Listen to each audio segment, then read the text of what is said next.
We are Squawking Dead. And welcome, folks. We're here with you again, finally back on Sunday nights where we belong.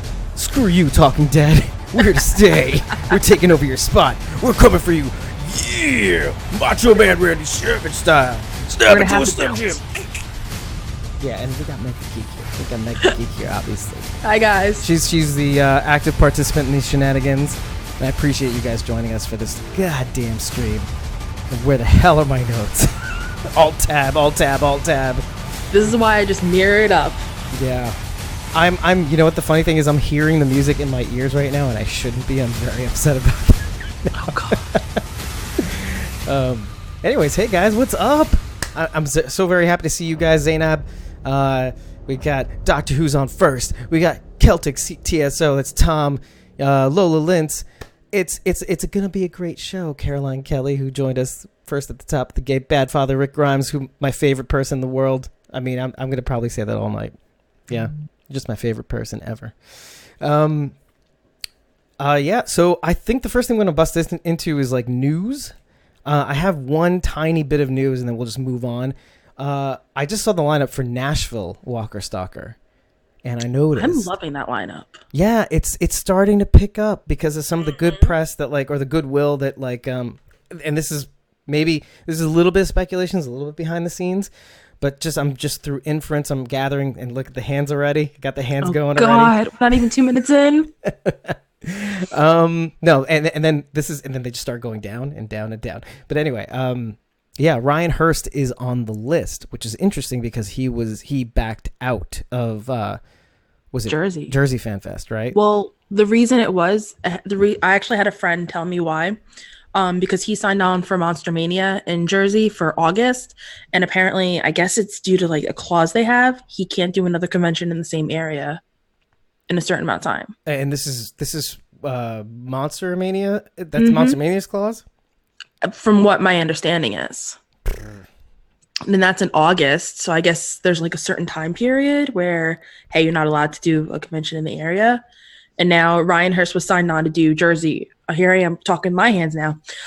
He was signed on to do Jersey for December, but then when the date changed, he had already signed the papers, I guess, for Monster Mania. So it clashed, and that's why there was so much controversy when he posted on Twitter that he was going to Wisconsin for the weekend. Boo-boo at least.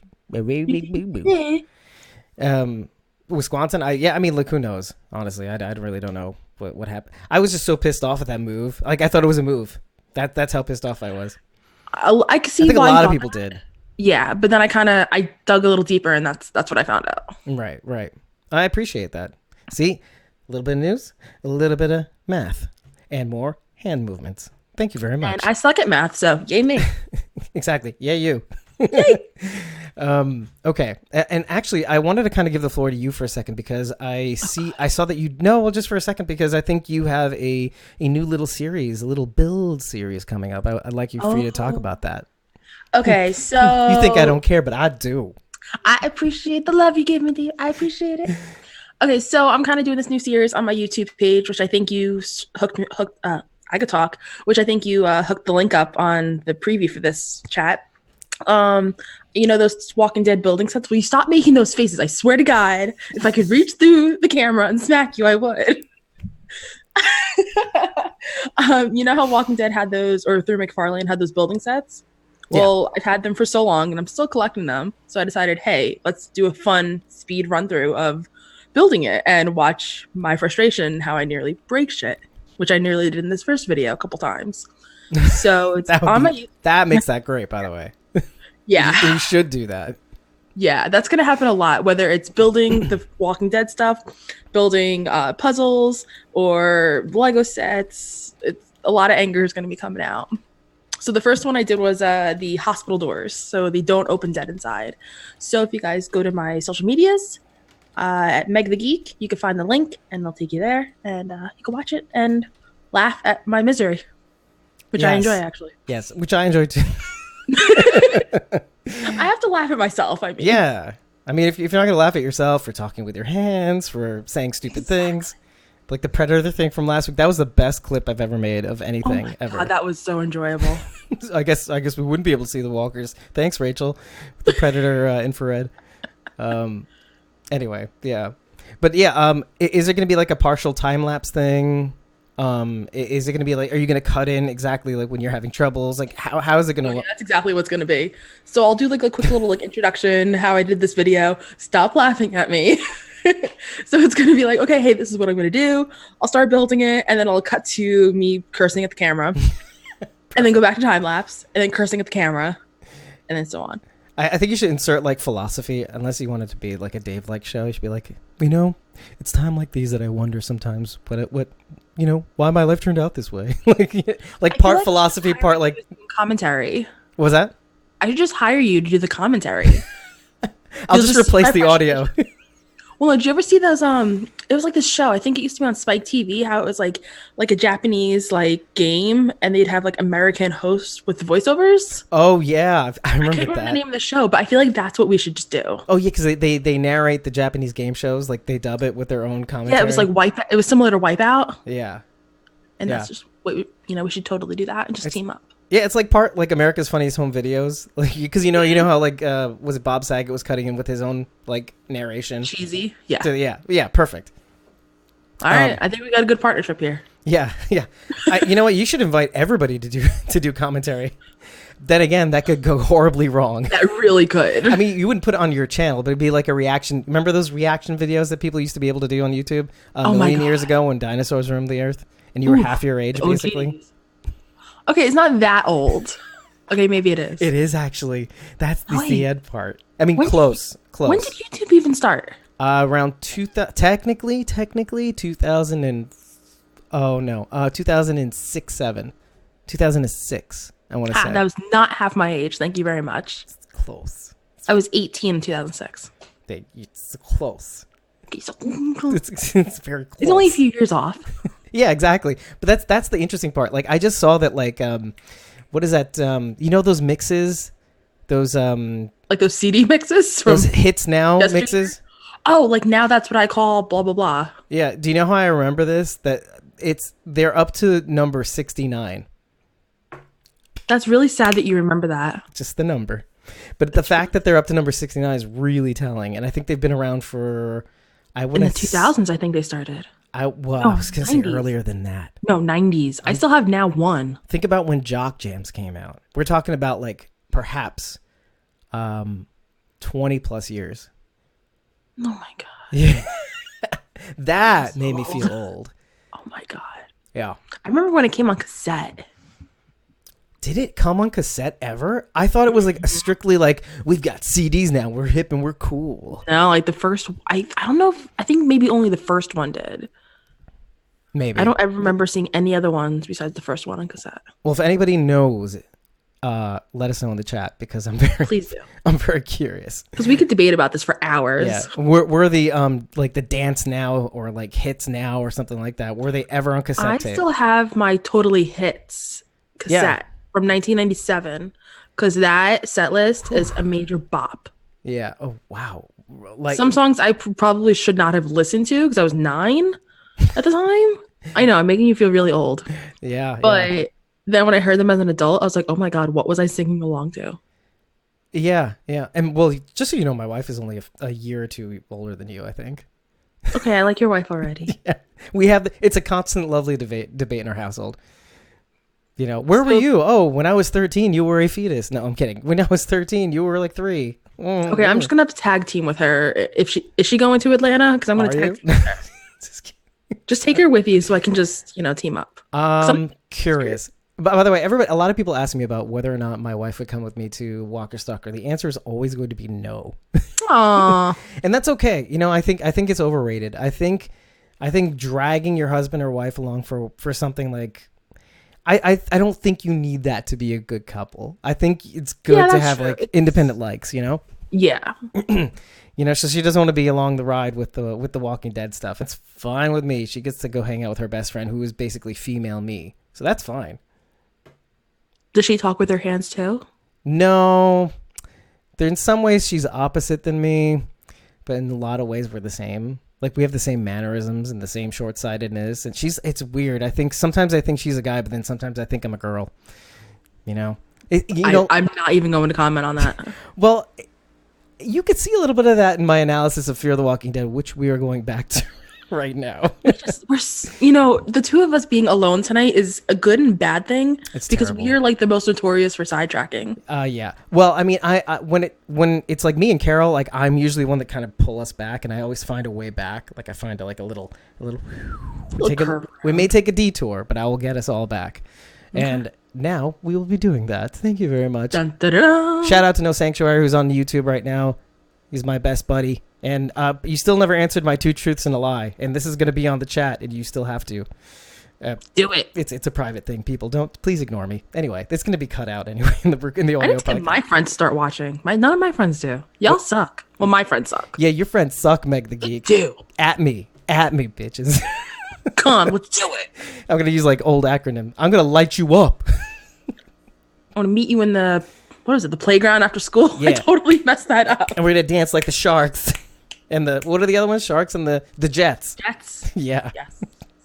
Anyway. You know what? Here, I'm going to do this just now because I feel like this would be the funniest part of the broadcast. Let me see who's in the Instagram. Yep. Okay. That's what I thought. We lost all our Instagram viewers. Because I did the Sharks and the Jets. Yeah. Oh well. Tom is a very dedicated soldier, and I salute you, my friend. Unless everybody's on. Oh God, I didn't go live on Facebook. You sons of bitches.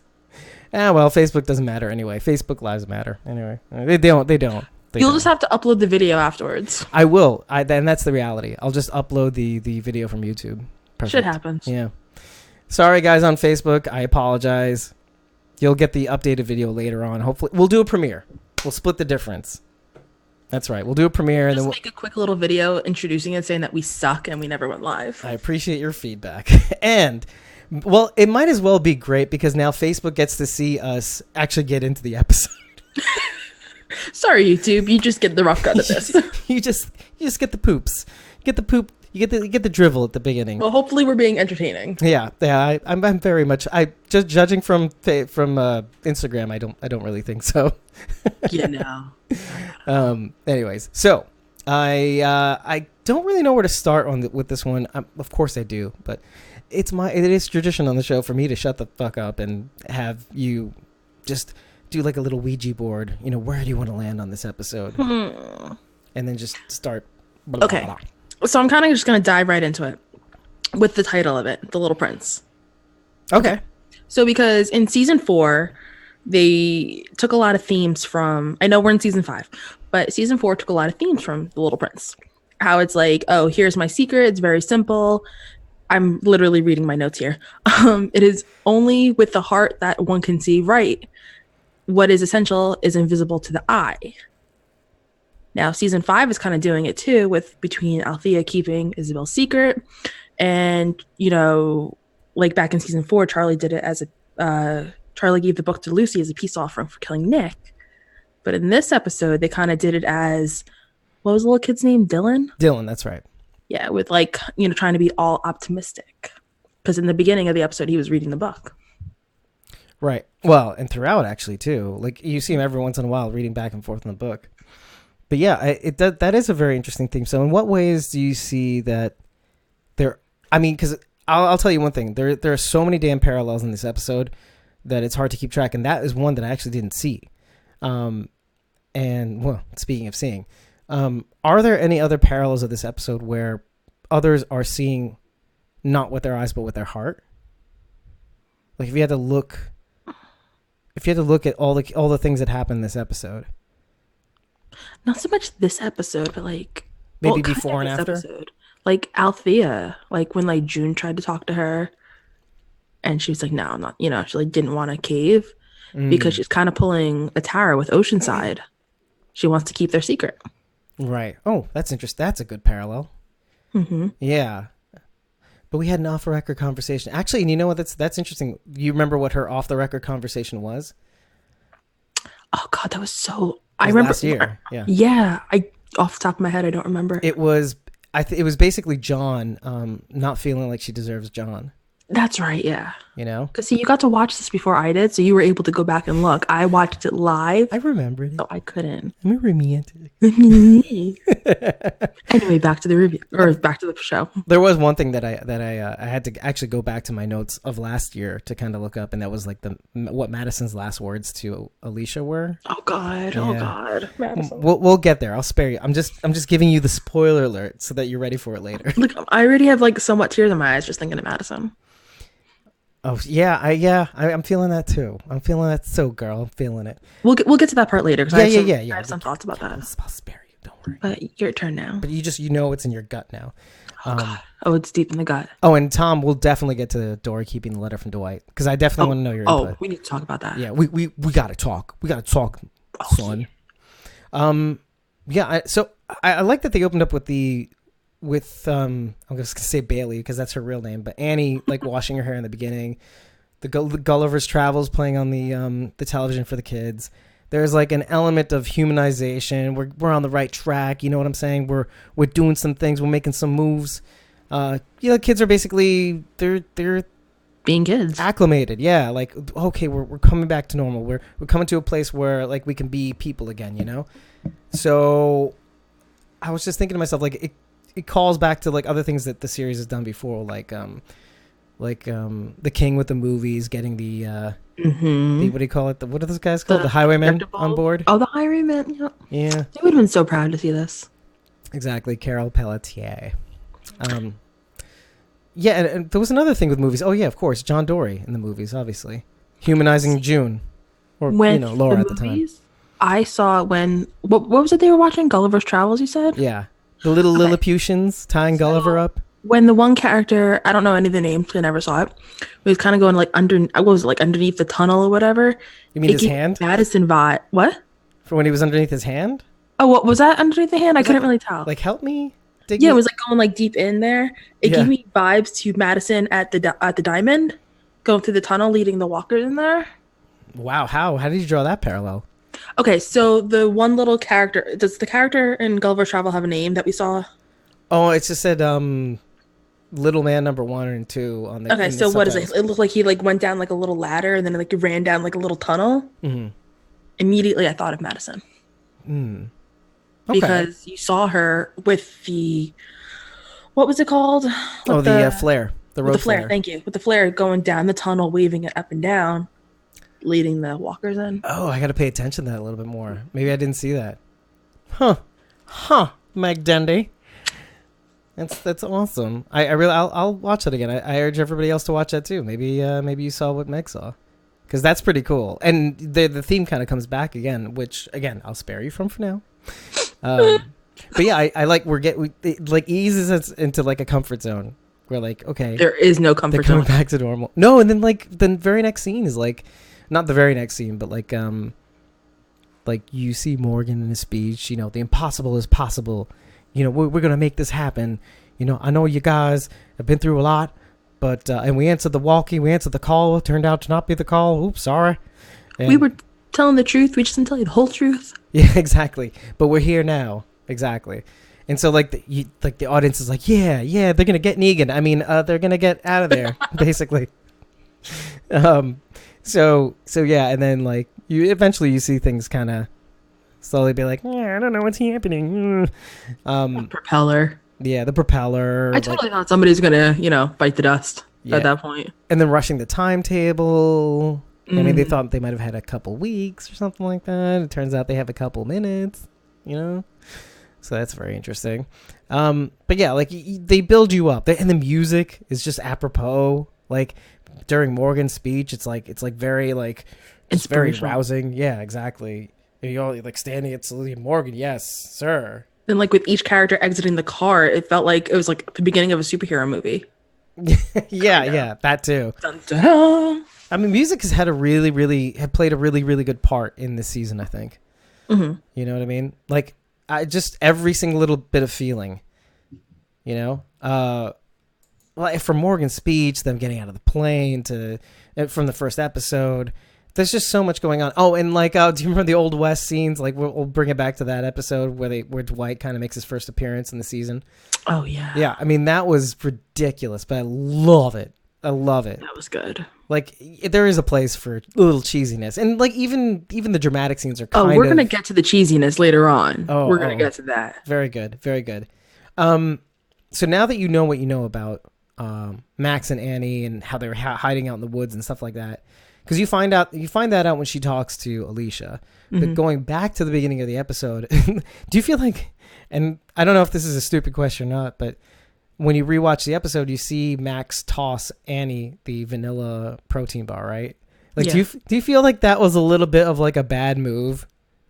Like that he tossed her like through like a little bit bad memories or something like that. Do you know what I mean? Like on her like of hiding out in the woods, not stale. Oh my god, like a PTSD trigger almost. Yeah, I mean it wasn't apparent like on her face. I was trying to pay attention to that, but like, do you think that may have like? Yeah, but you know what? She's been really good at hiding her emotions, like masking them all season. That's very so true. That could have just been exactly what she was doing, and she didn't want to make her, her brother like feel guilty, like that he kind of threw her a bone in a way.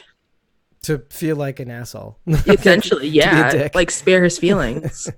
But that's funny because, or like maybe she'd been trying to spare their feelings, but like eventually maybe she thought they, yeah. And that's the thing. Like, I don't know what to make of that because it seems to blindside Max and Dylan when she kind of goes, all right, kids, let's go. Come on. Get in the van. It's like, what do you mean? We're not staying here? We were helping them. Now, come on. Mommy wants you to have dinner at her place. Like, like that kind of vibe. I decide. Yeah. Because Dylan was like when she was talking, when Dylan was talking to, what was it, Charlie or Sarah, whoever. And she was like, okay, we're going to go. And he's like, well, what do you mean? Right. Exactly. Yeah. That's when things start to kind of like, oh no, are we not on the same page, kids? Are we on no, you're not going to daddy's house. You're going to mommy's house. Mm-hmm. This is terrible. I'm sorry. Yeah, Christmas with mommy this year. Yeah, exactly. But yeah, so and by the way, that was in the sneak peek too. Like we weren't quite sure who they were talking to, and then they threw us for a loop with that because I really thought that it was going to be talking to kind of like with I said this last week. Logan. Well, yeah. Well, no, I don't think I said Logan, but like I was referencing Alicia in season 2 on the Abigail. Oh, yeah, you're right. Good call. So they threw us for a nice little loop because they probably wanted some of us to think that. Maybe. Yeah, like there's like a third party. Again, like the price line or like Logan. Saviors. Which it's funny you mentioned Logan because that kind of brings me to, I know we talked about this a little bit before the show, an issue I'm having with Fear. Okay, go for it. You might as well. Okay, so I feel like right now Fear is kind of pulling a Walking Dead. How like we'll see a character like Logan, for example, and then we don't see him again. And how they're taking the season, and this so far we're almost at the mid-season finale, and it's the season's gone maybe a day or two, maybe 3 days. Oh, maybe quite a few. They're dragging it out, and like think of Walking Dead, like how we never saw Maggie pregnant because an entire season maybe lasted 5 days or 2 weeks, maybe. Actually, so I happen to think that it's going the opposite way. I feel really? like yeah. It seems like. Because, I mean, they're fixing the plane quite fast. I agree with you on that, yeah. And not only that, they do mention the span of time during the episode as well. I may have missed that then. Yeah. No, I caught it, but I didn't think it was important to write down. But they did mention it's been at least like a week or two. Something like that. See, it just feels like it's dragging. What, now, are you saying like the episode itself? Or like do you feel like time is moving slowly? That's exactly the opposite. And but you know what? Either way, if you feel that way, and this is my philosophy whenever watching any television show. Okay. If you feel that way, that's a problem. It is. That's a problem with boarding. That's a problem with pacing, or I don't know. Maybe you have to. Yeah. See, even Freakish Order saying that. Steph from Australia. Yeah, they definitely like to drag shit. But it's I mean, the thing is like, yeah, and that's the difference. See, I don't begrudge people for not doing what we do, which is take notes, watch the show, at least 2 times, maybe 3 times. I'll watch it to enjoy the first time, take notes the second time, watch it again, go back to my notes. That'll be me at 5B. It used to be like that actually with me. I would watch a minimum of 3 times before we'd broadcast. But then again, it was just me and Carol. So it's like I can afford to do that. Now you just have like a slew of people. Now I have 6 hosts. So, but yeah, like, so I don't begrudge people and actually when I hear people say that, I usually side with them because it's kind of like you should be from a perspective that when you watch the first time, you should understand. And which kind of brings me back to what you said about Logan, like they're not going to bring him back and blah, blah, blah. I happen to think that there are a few anchors here and there that makes you not forget about Logan. And It happens to be in this episode too. You do see the CNL trucking hats on, let's say, Max. It happens to be on Max the most. Right. But it's also on the other kids too. Yeah. So you do see that. And so that does remind you, oh yeah, we still got the L from CNL. You know, okay. We still got to deal with him. I feel like you have to be really paying attention to notice that. I don't think you do, but if you do miss it, again, I side with you. I do side with you. I did notice that. So I did think of Logan. Yeah. But you didn't know that you thought of Logan. At the time, no. Right. I think that's what they were trying to go for. They don't like. It's like it's subtle. Like Australian and English audiences have this critique about American audiences that they're too stupid to even remember names, and they're right. But they're all. I'm not gonna lie, that was me because I couldn't remember Logan's name for the life of me for the first half of the season, or for the first quarter of the season. I think part of that is because like some actors are larger than life too. Like so, you look at him, you look at Logan, and you think Matt Frewer. You know, you just think Matt Frewer. You can't. Some people get so big that you don't think about the character. And of course, once they start talking and acting, and they're actually on screen, not like in the first episode only. You know, you give them a chance to be Logan. You know, and that's interesting too. I could get into that all day about how like you know how does like a big star like what's his name, Jude Law, or like how do you after a while once they're on screen so much and he had his time, it's like typecast almost. Yeah, there is an element of typecasting that kind of helps you kind of ease them into the role really quickly, but yeah, I mean, what if they want to do something more obscure, you know? So I don't know, there is a place to kind of get that confused. Well, it's like now with oh, sorry, I totally cut you off. I'm sorry. No, dude, I've been rambling. But Thomas was saying like Logan has only 2 episode credits on IMDb, so really? That's interesting. Wait, not Thomas? I can't see the chat, so I can't say anything. Did it say if it was going to be a future episode? It's like I'm thinking maybe 5/8. Yeah, it could be 5/8, could be 5, it could be 5/16. I'm really thinking 8. I think Tom will tell me. I'm sure he'll tell me. I'm absolutely certain. But Tom, give us the answer. What I was even saying before though was that like, you know, on American shows you'll have this dialogue where it'll be like, Annie, what's up? Oh, nothing, Alicia. You know, like they'll say their names back and forth. Like it's like I know who I'm talking to, bitch. I don't seem to see my name. But yeah, a lot of dialogue from like, you know, like British television, Australian television, they'll kind of omit the names because like I know I'm talking to you, dummy. Should know by now. Yeah, it's a continuity thing, and like some people err on the side of caution, but you know, or like American audience or writers tend to err on the side of caution. Yeah, I don't know. I think it helps everybody all around, but I guess I'm just stupid. I think it's funny how you mentioned Annie and Alicia talking to her. I think that may have been my favorite part of this whole episode. Yeah, mine too. Especially like when rewatching that scene. Oh god, that scene was heart-wrenching. Yeah, it was difficult. It was really difficult to watch. Amazing monologue. You could also feel kind of like the tension between like Annie like working to dismiss Alicia and Alicia trying her best to reach her. She's trying to pull those layers back so badly. Yeah, but like slowly. So carefully too, right? Yeah, exactly. Like meticulously, yeah. Yeah, and you could really, I mean, that's a hard thing to pull off. Like you when you can feel Bailey, I guess, the actor, you know, threading that needle, like knowing that she could easily dismiss her like this, but she doesn't. She hears her out. And even like with the part when like Alicia says, just make sure that you're doing it. You're not surrounding your dead for the wrong reason. That you're like basically the line about surrounding yourself by the dead, surrounding her by the, like if that's like in place of the living. Oh wait, I wrote that down. Right. Is it easier to surround yourself with the dead than the living? Right. And that's like isolation. It gave me isolation vibes. Yeah. Actually, like wanted to gather up the boys and just like leave because they felt like they're better on their own, so they felt like they were better being isolated than with a group of people. Exactly. Cutting yourself off the world from people. Like, who does that remind you of in the Walking Dead universe? Daryl. Morgan. Yeah, true. Right? True. Got some Morgan vibes. But also, I kind of thought I didn't Daryl even too. Yeah, think of right. this. I didn't even think of this next part when I was watching the episode. I thought of it just now. How they said they felt like they might be better off alone than with a group of people, because maybe especially after Annie gave that whole monologue of what happened like with their parents, how essentially they sacrificed themselves. Maybe they felt like if they got close to this group, history might repeat itself, and they might have to go through the trauma all over again. To and her then point. be essentially fucked because they're all alone. Absolutely, man. Absolutely. Sometimes I censor myself. No, I don't.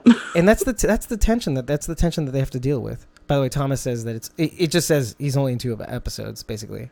It doesn't tell you where, which is thankfully. All right, so your thought is 16. My thought's 8. I'm thinking 8 too. Okay. I don't know what to think after that. I'm thinking time jump after 8. All right. Why not, we'll have though, 3 right? weeks. What? And that makes that actually, wow. I said that randomly without thinking because that's how I am. But that actually makes a lot of sense when you think about the spinoff. Because if the spinoff is based on the events of the first half of the season, this is confirmed.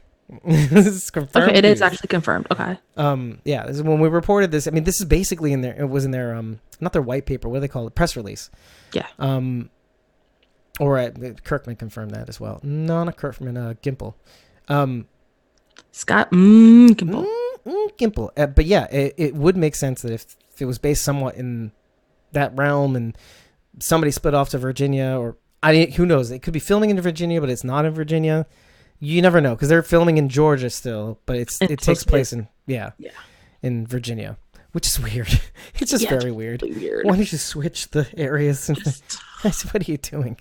Well, who knows? They may not be filming in Georgia for long, but oh yes, we haven't heard any word about that too. No. Oh, and you know what? Maybe this is a bit of news we could report too. I know that bill got shut down. Oh, did it? Yeah, I believe so. The bill as it is right now. I mean, it doesn't mean that they're not going to go rewrite and try to amend it or try to fix it up or clean it up, change the dates or whatever it's going to be. But I know it was defeated. I may have said this in an earlier episode, or I may have just said it to one of my friends outside of here. But I know I think it was the governor of Connecticut was kind of hoping that Walking Dead would film up there. Because first off, they have to stop being assholes because Connecticut's like the worst. I agree. However, I understand why he said it, because think about it. Think about how much tourism they brought to Georgia, even more so. And open spaces too. Like they have the kind of environment that is suitable. Mm-hmm. So he's probably thinking, he's probably seeing dollar signs in his eyes. It's all about the taxes. If they could make the changes into and make it like hospitable to production. And there's not enough, Exactly. I think they can make it happen. I think they can make it happen. Oh, Miss Mazel just jumped on the Instagram chat. You the best. Girl. Hey, you the what best up? girl. Mazel tov. Anyway, she knows I love her like a lot. I quit. Well, she's I not said this like 4 times to you today. I've quit. she's not on the show, so you're up there. Anywho, yeah. So let's. But yeah, that is a good idea. I think like Delaware also. Like, if you're talking about, like, deserted post-apocalypse, this is terrible. That would be a good scene if it was, like, on the beach. Like, if they go back to a beach vibe. Yeah. Or, like, if Fear goes to a beach vibe. But again. I usually think, like, this is the worst thing to say about a state. But, like, there are 2 states, one that does it better than the other. And I know that Detroit is actually making a comeback, but, like... Oh, God. But, like, when I think post-apocalyptic, I do think, like, the greater Detroit area. But then, like 8 Mile going down. But my second thought is always like Delaware. There's like the most bizarre choice. It's because it's so random. Like between like the beach, there is that beach vibe. There's also the water gap. You can do hiking there and all that stuff. And then like you get into the like where there's land and it's just random. It's just there's something about like deserted warehouses where shell companies exist. It's just weird. It's Do you realize that the only time they ever mention Delaware in like a movie is like a Nicholas Sparks type movie, or just like I know Nicholas Sparks is usually like North Carolina, but like a romantic movie like on the beach. I never see Delaware. Yeah, no, like I know weird. they have. Yeah, I've never seen Delaware be mentioned in any movie or show that is any either criminal aspect or zombie aspect. So that's why I think your choice of that is just like really bizarre. But I only ever see like people running down the beach in Delaware. I think it's mythical. I don't think that's real. I don't think, obviously it's fake. I don't think fairy tale endings are beginnings in Delaware. Hey, I know people that have beach houses there that they say it's gorgeous. I've only ever driven through Delaware. I believe it. The thing is, I think of like if you want to break up with somebody, you take them to Delaware. That's you take them to the gas station, tell them break the news to them, then drive the rest of the way to New York City. That's like, honey, I have to tell you something. Stop in Atlantic City first, and then go up. Oh no! If you've gone to Atlantic City, you've gone too far. You just bring it back down to Delaware, the gas station of the United States. Oh no, I'm saying break up with them, then go to Atlantic City, win big, and then go to New York. Yeah, throw her on a bus and just gamble your cares away. You on your own, bitch. Oh. I was gonna say language, but I was just swearing up a storm earlier today. Screw that. Screw it. We're all adults here. We're in the shit together. Anyway, by the way, the episode notes is gonna list Delaware. What the hell? Why the hell are you in Delaware? That reminds me of like a Seinfeld. And what's the deal with Delaware?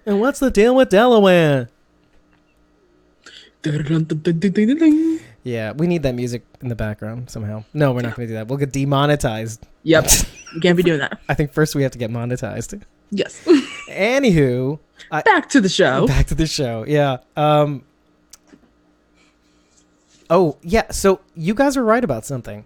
And I was right about something. It's nice when we're all right about something. You were right about the props, the propellers, working on the the guts streamer 3000 that Strand was using to kill all the walkers in the third episode with Daniel. No, I was in on that episode, so it's definitely episode like 4 or 5. Oh, okay, so you weren't in the Daniel episode. Okay, so they were right about the propellers working on that. It was skid mark, so it was episode 4. Yeah, exactly. Okay. So the propellers are working on that plane. The engines are working on the other plane. The props just fell off the one in this episode. So it's nice to know that you guys were right about like exchanging parts. No, you said something about like the fan belt or something really funny. Like, I don't know about engines, but I know the belt. You could probably exchange the belts. Something like that. That stuck with me. I don't even know what a fan belt does. So like, I think I said fan belt in my brain because you were trying to say fan belt and it wasn't fan belt or something like that. I got like an engine belt. I don't know. Anyway, but that's not the point. The point is that you were right. And that's what you should take home with you. Aside from making fun of you right now.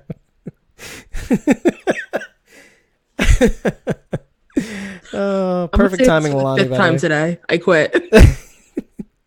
I should just title this episode Meg Quits. It's nice knowing you. Meg the I Quit Geek. It should be like my Instagram handle. Or like Twitter, how sometimes people put temporary you do that sometimes actually too. I do whenever I go to a convention. FanFest NJ, yeah. Meg the I Quit FanFest NJ. Anyway. So yeah, so you're right about that, but I was also right that they were going to use the old plane, the plane that they came in on, to actually fix that up. And I thought that was cool. Yeah. Yeah. Now that they can do that, and that's kind of amazing because I wanted to talk about the value of hope. And I kind of want to get your bullshit detector.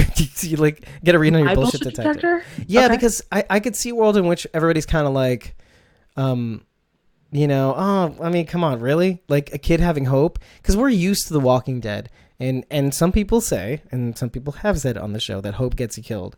Or like something about like, and there are quotes about like even hope is kind of like the, I like the opiate of the masses, or it's just like the poison that you drink that eventually kills you down the line or something like that.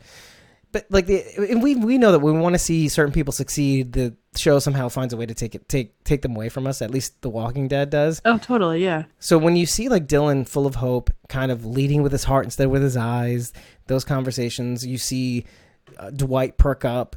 You know, God, Dwight perking up. Okay, we'll get to that part later. Well, we'll get to that. But I kind of want to talk about this revolving theme of hope. Like, is there a value in hope? That's the first question. Is there a value in having this hope, or is it one of those things where you feel like like it's just not worth it? Like it's just there to kind of get your hopes up so they get dashed. That's a yes or no question. or that yes or no answer, I should say, because like, yeah, okay, it is great to have hope because like, okay, look at the end of season 4. They found, what was it, the denim factory? Yeah, the mill, right? And that gets taken away from them instantly. So they had hope, it got taken away. Well, not instantly, but okay, not instantly, but like a good amount of time has passed. Yeah. And then also back in between season 3 and 4, Madison found the diamond. So there's hope to build it up, and then it was overrun. Right. The was it the best laid plans of mice and men? Yes. Often go awry. The only thing that has been somewhat of hope has been Alexandria. Because that's been the longest community they've lived at. That's a great point. So I guess what you're saying is that maybe, I guess it's like the Rolling Stones thing. You can't always get what you want, but you just might find you get what you need. Exactly. I mean, yeah, Alexandria has been overrun a couple times, but they've always rebuilt. They've always succeeded. And look, they came to Alexandria in what was it, the end of season 4, beginning of season 5, right after Terminus. And now we're on season 10 and they're still there. Or almost at season 10 and they're still there. Right. Yeah, exactly. The longest running community that they've been able to stay at, which kind of proves the point that it can work. Madison. Exactly. Actually, no, Madison was right. Madison was right. It just wasn't her fault. That should be on a t-shirt. Madison was right. I will gladly wear that. You know I am diehard Team Madison. You know, we should make shirts that say, Madison was right. And then on the back, Meg quits. Or like me. Yeah, exactly. There you go. Or like, and then like Alicia's right. Like different shirts that say that. Hashtag Queen Alicia. Yeah. Hashtag leave. Leave the diamond. Hashtag stay in the diamond. Oh my God. So Tom is saying I'd hope for Madison to die and it happened. Ooh, I've never heard of anybody saying that they did not want Madison to live. My opinions to myself. Ooh, is it number 2? Is it the 2 people? No. Okay, about Thomas. No. About Wait, Thomas. somebody else said it too? Thomas, she wants to disparage you. Write your hate to @Meg the Geek. There's gonna be some fighting words. Fighting words. I'm like literally rubbing my knees because I'm like trying not to talk with my hands right now. By the way, there's an even funnier conversation going on Instagram right now. We have Instagram people now? Yeah. Oh yeah, we got them back again. It took us a little while to recover from the Jets and Sharks. I better stop doing that because then we'll leave. No. But they're Miss Mazel. Of course, it's Miss Mazel that starts off with this because she's the best. She goes, "I wanted Daniel to be on top of the hot air balloon, basically, smoking a cigar." Kind of doing like a George Washington type thing, crossing the Delaware. Strand, I come to help you. Like, holy shit. Okay, that would be really rad. Can we talk about the CGI on that hot air balloon? I think the cheesier the better. But it was right up there with the deer. Like, what the hell? Oh my God. I don't want to laugh. It goes the deer, the junkyard, the balloon. In order of what? Like, because I still find the deer to be the worst. The deer was the worst. Deer takes the cake. Then it goes the junkyard. Right. Well, the junkyard in terms of what? When Rick was standing on top, where we see the helicopter in the back, and we all thought it was just a blooper. Okay. You thought that I didn't pay attention, but yeah, go ahead. Well, when I first watched it, I thought, oh my God, how stupid are they? They didn't remove, this plane or helicopter. But now I'm thinking it was like, the helicopter. Right. And then it goes to the balloon. Now that we know better. So the balloon is passable, but also, because you know what? I don't want to talk about the balloon just yet, but I do want to say one thing. That scene made me think of like, it was Ghostbusters 2.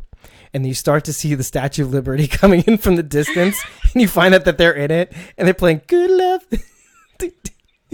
Oh, no. Your Love Is Taking Me Higher. Yes. Yes. Right. Yes. It's been a hot minute since I've seen that. I had that music in my head as the hot air balloon was coming up from the distance over the cliff. Like, oh no, you know what's even better? It was the Muppet movie. What was the one where they're in the hot air balloon? Yeah, it was Gonzo. No, Gonzo. Yes, Gonzo with the balloons in the original Muppet movie. And some of you know what I'm talking about because you're over 40. Oh wait, I've seen it, but I'm just trying to think of it. Oh my God. It was the coolest thing to see. What was that? I have to YouTube it now because I don't remember. I've seen it though. Yeah, I have the DVD of it, and because we used to watch on this old VHS tape with like commercials on it. Those were the days that we taped. But yeah, it's just the funniest thing. Like when Gonzo has all the balloons, he's trying to get to Camilla. Or was it even Miss Piggy? I don't know, because you know how they have that thing going on. And we're losing Instagram followers again. God damn it. Well, people are I mean, I don't know if we are. I was just... No, people are reacting to Gonzo because that's what I thought of. And I didn't know I thought about that at the time. The first thing I thought of was, like, what am I thinking right now? Why does that look so ridiculous? And it was the same thing as Gonzo just coming out from the back and then seeing him in the distance. Because, like, it looks like a map painting. That's why... Do you know what I mean? Like, it looks like a little figure in a map painting. And they just pan down and they make the figure, like, bigger or smaller based on where it is relative to the viewer. Yeah. It looked like that. It looked ridiculous like that. But that's what I liked about it. I liked that scene because it was kind of cheesy. Here's a beer bottle in the middle of the sky. Oh, Jimbo. And everybody's like, look. Deplane. Yeah. Oh, I wish somebody would have said that. The bottle. Or the beer. Oh, God, that would have been better. That would have been way better. All right, we're going to have to get back to the whole, so I know you said you wanted to talk about that later because I do have some theories about it too. So we'll go back to that. Okay. About what exactly? Oh no, because you had mentioned earlier that like, we're going to talk about the balloon later on. Right. Yes, exactly. But I do want to go back to the Valley of Hope because I mean, just to close the book on that is kind of like you can talk about that in the greater universe of The Walking Dead, and even like Ashley's on the chat right now. She's saying like the moral compass always gets it, blah blah blah, and I don't disagree with her, but I mean, everything that we're seeing so far on Fear, starting from last year, but even this season, leads me to believe like they're trying to get us to suspend our disbelief just enough to kind of believe that the impossible is possible. Maybe. I can see that. I mean, if at the end of the episode, you know, Strand and Charlie are like flying in a magic bottle. I can show you the world. Dylan's optimism will get him killed. Okay, so is that what you believe? That's what I believe, at least for him, because I know his brother was on The Walking Dead, and we all know what happened to his brother. Oh, that would be really poetic, but that would be really sucky. But maybe that's what we're supposed to believe. Parallels. But innocence. But Sam was different. Sam was fearful. Sam wanted his mommy a lot. I agree 100%. But I do see, I mean, I like I said, I agree with that, but I do see some similarities with the innocence, and that just could be because, they're children, but that could also bite them in the ass. Yeah. Like, he's kind of, he's so young, he doesn't really know how to defend himself, because every scenario is always going, okay, step back, let us deal with it. That's true. We've never really seen him have to, like, defend himself, essentially. I mean, but should he though? Like, and should he like? I don't know, because you do see in the sneak peek. I'll address it now, but like you do see in the sneak peek that Alicia kind of has her sword out and pointing it at Dylan. I don't know what that means because you know what Alicia's about to get into by the end of the episode. Oh, okay. We're gonna talk about Alicia too. Miss Mausel's putting in quotes, "Mom, mommy, hello, my mommy." Anyway, but yeah, I don't know. I'm not sold, and I think that says a lot about the show. That says a lot about the show, what they're trying to do to me, because they're raising so many theories. What was that? The fact that they're raising so many theories, and we're already 6 episodes in, and we don't know what to expect. Like different questions that they're trying to answer, basically, right? They're throwing everybody off their scent. Yeah, and I love it. I love it because it makes you doubt everything you think you know about The Walking Dead. Yeah. Like the suspension of disbelief. Like when you see an alligator in the season beforehand and you see a beer bottle in the sky in the second one and Alicia's killing people with propellers. Dwight comes on the show. Daniel's back. I mean, that's the Daniel's back thing is something that we've seen before in The Walking Dead. If, like Morgan coming back on the show. Like, if you don't see a body, they're not dead. Which most people say. Somebody should make a shirt.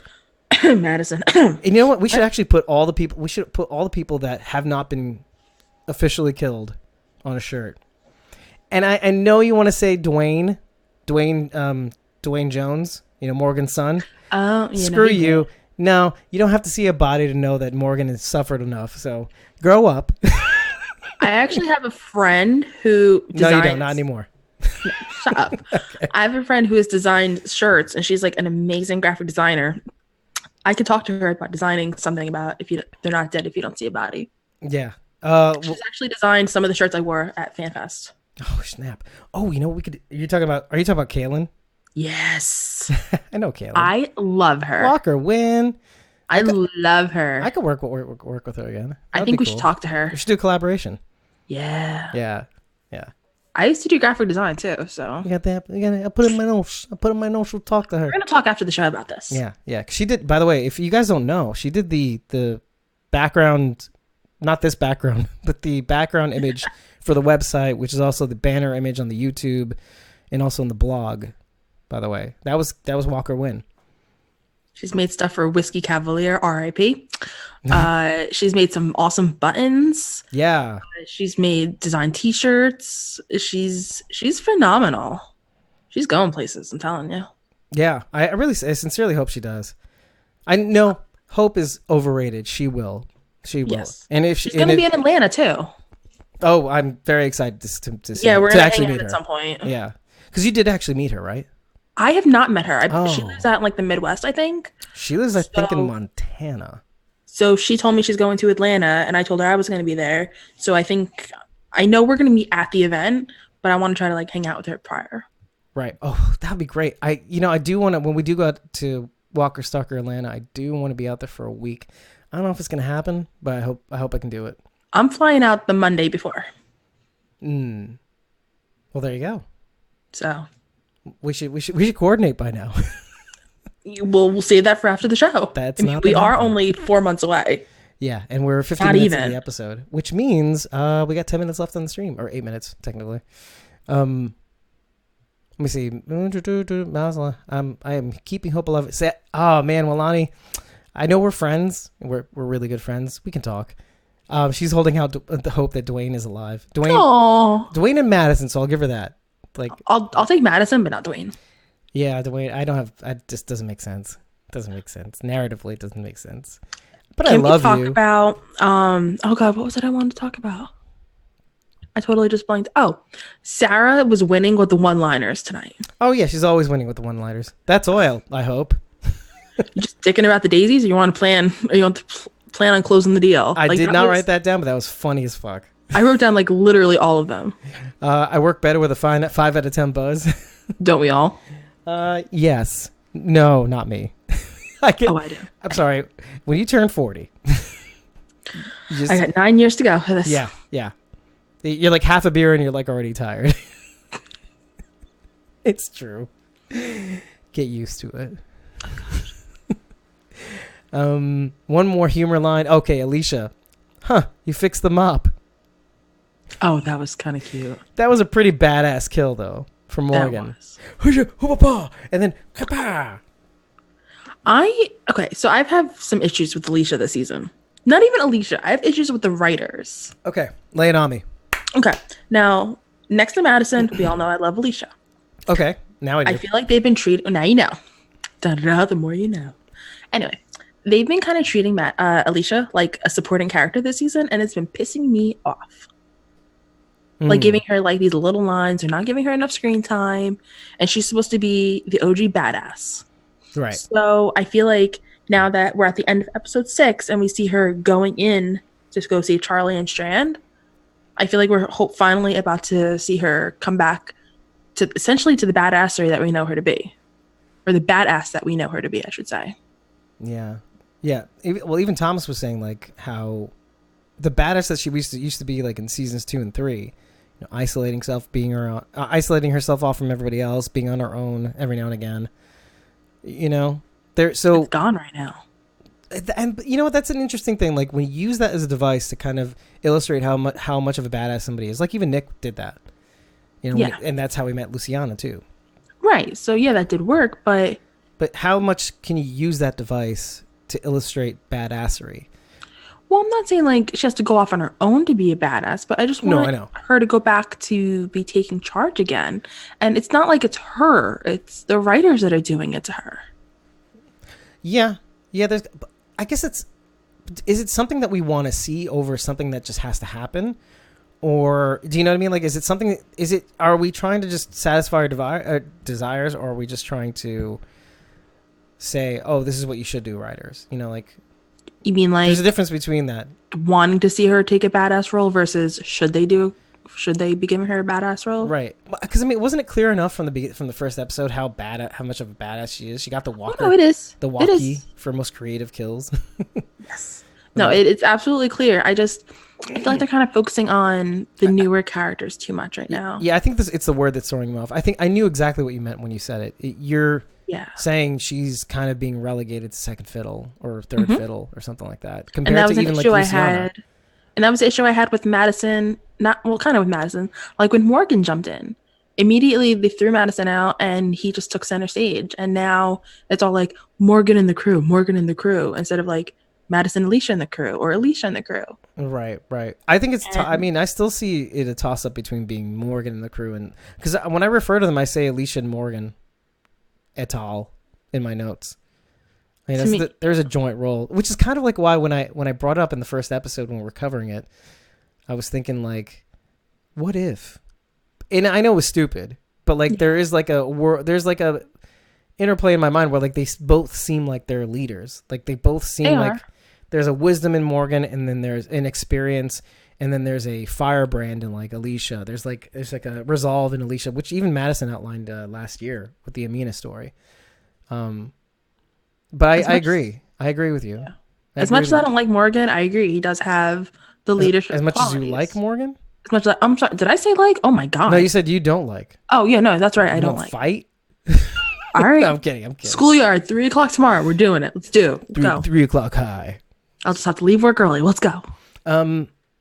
Yeah. As much as you don't like Morgan, but you'll admit that he has leadership qualities. I do. I will admit that. Yeah. So they have to kind of share the marquee. I guess that's the consequence of kind of bringing Morgan over and trying to give Fear the Walking Dead more cred, which kind of brings the question up is will they do something about that? Ooh. Because, I mean, that next episode looks like he's travailing some radioactive browns. Might be the demise of Morgan Jones. Which is interesting because, I mean, does that change how you feel about the series? Right? And Miss Mazel saying, Morgan gonna seeing goats? Because I just wanted to say that out loud.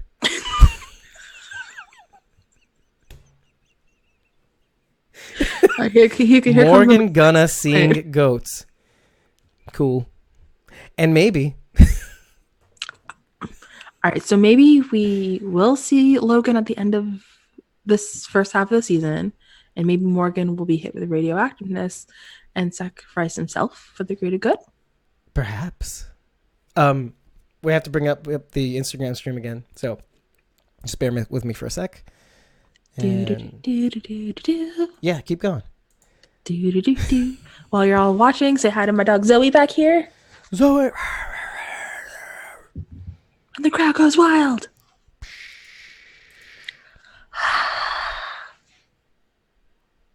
Okay. More exciting and new. Come along. Oh, no sanctuary says hi, Zoe. Oh, thank you. My little nugget just got camper of the month at her day camp. Yes, because I'm that person that takes my dog to day camp. That's so cool. Dogs can get camper of the month. She got camper of the month. And it says who her best friends are, and it says what she loves to do. It's really cute. First of all, you rocked us when you said there's such a thing called dog camp. I know. Now I'm a total dog mom. Now there's camper of the month. By the way, go on my Facebook, you'll see it. Oh, okay. Well, it's on my personal Facebook, but I posted it on Meg the Geek's Insta story too. Oh, okay. Morgan's like, will Morgan pull a Spock from Wrath of Khan? Because if he dies. You are and forever will be my friend. Because I love Star Trek, and you can fight me if you hate Star Trek. I'll fight you back, and I will Vulcan death grip. Oh God, here we go. And then I'll mind meld you to death. Anyway, hi Instagram, what's up? I was kind of waiting for you guys to stream in a little bit. But yeah, Tom, if you go to, by the way, if you all go to the Facebook chat, Tom has gone ham on Madison is dead. Thank God. No, Madison needs to stay dead because no one liked Madison. No. And now I know Tom. Tom is a shit poster sometimes. Tom, next time I see you, we're going to have a big discussion. You got me, man. That's awesome, man. Anyway, yeah, the good of the many outweighs the needs of the one. Yeah, I know. Cry. Stop. Okay, I'm gonna cry. Stop. Cry now. Cry. Okay, so Hide myself. you first start to see the kids crack when the propellers don't start to break off. They kind of fly off the prop, almost killing somebody. R.I.P. Yeah, R.I.P. propellers. R.I. propeller. Dude, that's freaky. I would, if I was a kid, I'd be like freaked the hell out. I'd be like, I would have shit I myself. have no confidence. But they don't seem to give up hope even after that, or at least Max and Dylan don't. As far as I could tell, because remember that scene where Annie's saying, "No, you're going. It's up to me to decide." She's kind of like even after that, the kids are kind of like on board. Like, oh, I assumed we'll just fix it and then we'll keep going. It's an odd thing. You see it first. Okay, first of all, let's check this out. If you notice the episode, you see it in Max's face when Althea starts the engines. Max is smiling. You don't see Max smile at all. No. And that was interesting to watch. It was specific. So it goes back to hope. Yeah, exactly. Now, I don't think his hopes are dashed because you see him in the back talking to Annie's, but he's like, "No, we just have to fix the plane. I believe it's gonna happen." Like, no, I got to decide, bitches. Going home with mom. So, yeah. So I don't really know what to kind of say about that. Like, is there? I mean, I guess let's go to the fucking speech with Alicia and stuff like that. I mean, I kind of want to bring up the line so I can make you cry. But the line that Madison says to Alicia before she dies. I hate you right now. I hate you. Is I was afraid to lose this place because I thought you needed it to stay who you are right now, but you know it.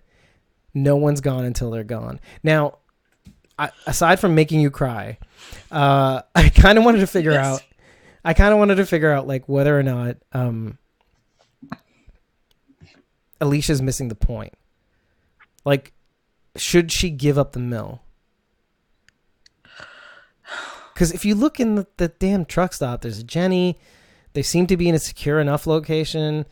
I mean, if you think about it, that whole area is kind of aside. Let's put the nuclear facility melting down aside for a minute. But until they knew that was going to happen, they have like a natural barrier. Okay, so I can see why she should give it up, but I see why she shouldn't give it up at the same time. I don't think it enters in anybody's mind, even the viewer, that they should be leaving, that they shouldn't be leaving. Like, with not giving up, I feel like she kind of wants to, like, continue Madison's legacy with making a community. So maybe at the mill, she feels like she could make a community and make Madison proud. But so I feel like she's so blinded by that she's not seeing what's really happening in front of her, like the perks of the truck stop. Like maybe Annie's right. Or like maybe even their campsite is right. Yeah, exactly. That she's right, but it's kind of wrong. Like, they could maybe improve upon it or something like that. Maybe they're like, do you agree with that though? Or do you think they really should be going back to the mill? I mean, as of right now, I think they need to get the fuck out. Regardless of where they go, they got to get out. That Red Fox used to have this line, you got to make like the shepherd and get the flock out of here. Exactly. It's all those cheesy, make like a banana and split scenarios. Like, right. Make like a tree, get the hell out of here. Biff. What was it? What year was that? 1983 or 5 or 7. I think it was 1985. No, 89. Yeah. Right. No, it wasn't. 89 was the second movie. Make like a tree. Get the hell out of here. Oh, you're right. Yeah, no, you're right. That was the first movie, so I can't remember what year it was. Of course, it's on the thing. Anyway, 1955. Anywho, aside from that, I was thinking to myself, like, what? I didn't even think of this until now. Like, what? Why isn't this an option? Why isn't this perfectly secluded, inaccessible place like perfect for them? I mean, all you'd have to do is get Strand out there, and Strand, Charlie, Sarah, and Wendell, done.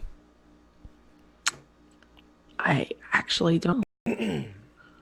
You actually threw me for a loop for once. I threw myself for a loop. I didn't know I was going to say this. Like, it kind of goes back to what I said before. She's so blinded and so driven by this thought. She's got blinders on. Yeah. I mean, I could be totally wrong with this. Well, do you think everybody's on the same page? What are you grabbing I'm at? trying to get a fly. I thought you were just like grasping at ideas. Yes, the idea of a fly. There you go. Yeah. But yeah, Help me. it is something to think about. Like when you are too fixated, like, okay, is history repeating itself? Is she fixating too much on the diamond? Is she repeating her mother's footsteps? Mm-hmm. Right? I feel like that's what it's gonna. We're not gonna see that happen. We're not. And her words say that, by the way. I was afraid to lose this place because I thought you needed it. Yeah. Right? But she should learn from that. And because she's basically thinking of those words because she's trying to tell Annie that too. Are you trying to surround yourself by the bodies because that's the way you think things need to be safe? Mm-hmm. Or is it really the idea of home? It's funny how she said it's easier to surround yourself with the dead than the living. It reminded me of that episode of Walking Dead when I forget what season it was. I want to say maybe season 6, where Sasha was dragging the walkers out. I think it was after Alexandria was run, and she just like laid in the pit with all the walkers, and how she essentially surrounded herself with them. Right. And that's like she kind of needed that, like how she was going through such a rough patch, and she needed that to give her like some sort of clarity, kind of. Nick did the same thing. For a long while. He was like, I got some superpower. Yeah. And he used it, man. He and Luciana eventually used it too. Cloaked himself. Well, then of course Rick did it too, in season 1, episode 2. It's like Simpsons did it. Yep. Rick did it first. And then Gabriel tried to do it too, and oh boy, that ended up in one-eyed Priestley. And then Rick and Carl tried to do it with Jesse, which we all know how that ended. Yeah. Mom? You're eating my head like a melon. And then we lose Carl's eye. Yeah. Well, eventually. Down the road. 2 years later? Well, turned out to be what, like 2 weeks later? Give or take. Yeah, because of the timeline, how that worked out for two seasons. That's kind of what I was referencing earlier tonight. Jeepers creepers. How, like, Maggie is like, well, is Maggie ever going to show her pregnancy? Meanwhile, the whole season lasted maybe 2 weeks span? Yeah. Yeah, exactly. 2 weeks, 2 months. I say 2 months, but I'm wrong. 100% I know, wrong. It was a very short span, but that's kind of the argument I was having earlier tonight. How you said the season was progressing well, and I see you grabbing that fly. I almost got it too. I do get them every now and again, but anyway. All right. No. How you were saying like you feel like the season is progressing well, and I felt like it just doesn't feel like it. Yeah, and I felt like it was going slow. I can tell you that it is, and again, you're right, and it feels like it's dragging. I think you're not the first person that says the season feels like it's been dragging. Yeah, I'll say that much. But if you do like listen to certain references, and again, you shouldn't have to. But no, I'm just obsessed with taking notes. Yeah, and again, but I mean, think the average washer, like who's watching the show, shouldn't. The average washer watcher of television shows should not have to record little detailed notes or something like that to figure out what's going on. It should be blatantly obvious. Yeah, I mean, you shouldn't have to hear, it's been 2 weeks and like we haven't got this bird in the air. Like, no, you don't have to hear that. You shouldn't have to hear that to feel like the passage of time. I don't know. There's only so much you can do. I think. See, and this is what I was telling you before the show. It's like there is and no, Miss Miles. I don't feel like they're filler episodes. I think what's really been great about these episodes is that every episode tries to answer a couple of questions, but they throw out 4 other questions, a la Lost. We talked about this last week too. Right. But here's the thing.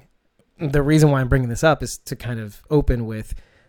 I feel like this is turning into Lost, whereby, and this is the danger of going to kind of like Lost-esque episodes, is if you use this device over and over again, you run into the problem of stringing along the audience to the point where there is not that there's no satisfying resolution, where you don't start to narrow down the questions. Like, you don't have to answer all the questions at the end. That's ridiculous.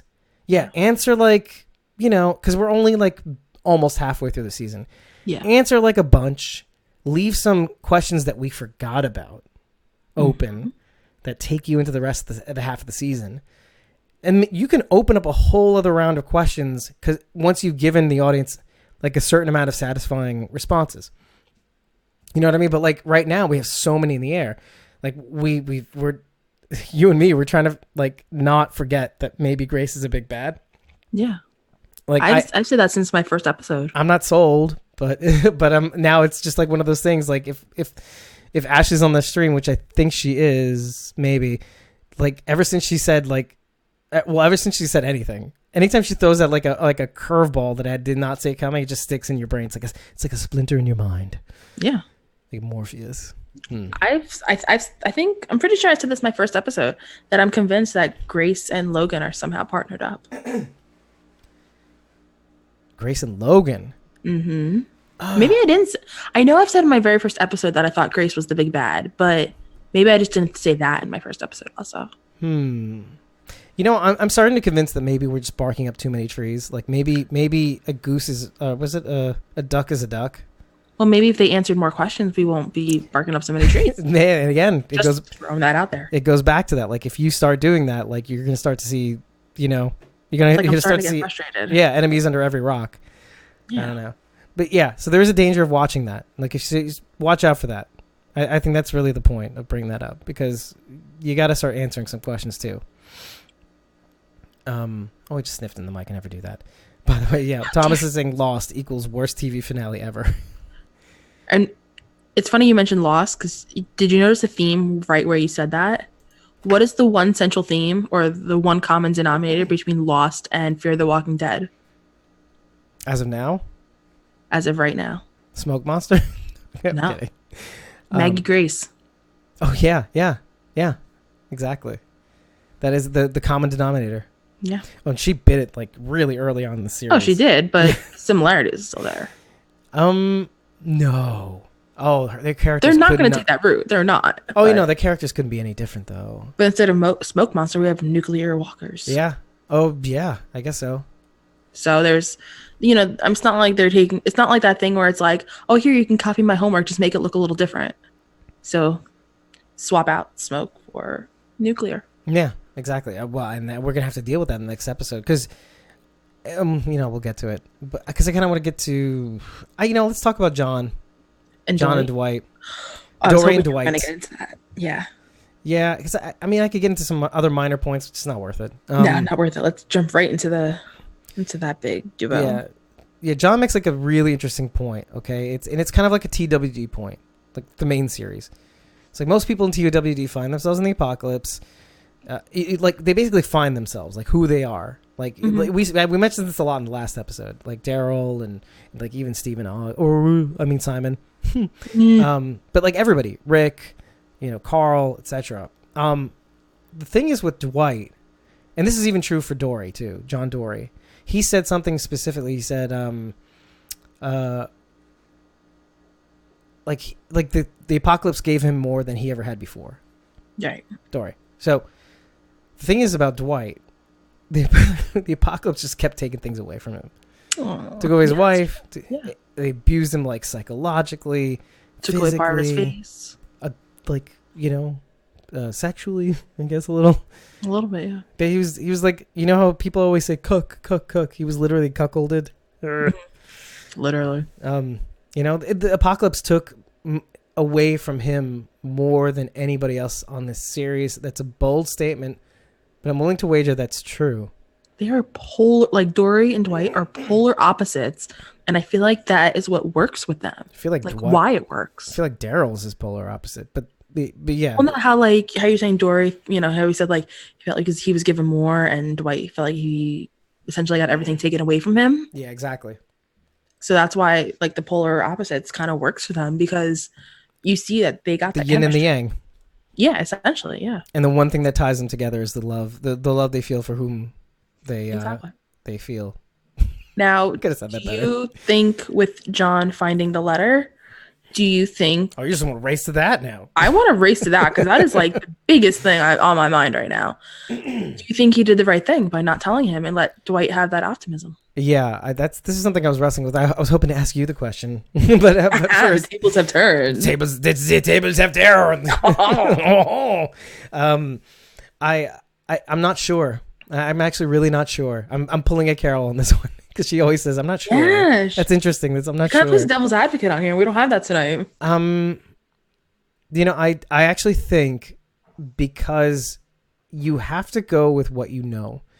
And so far, that formula has served John well, and others too. Like when you don't, okay, when you think about he and Strand on the bog, in the ranger station where they were in the flooded area.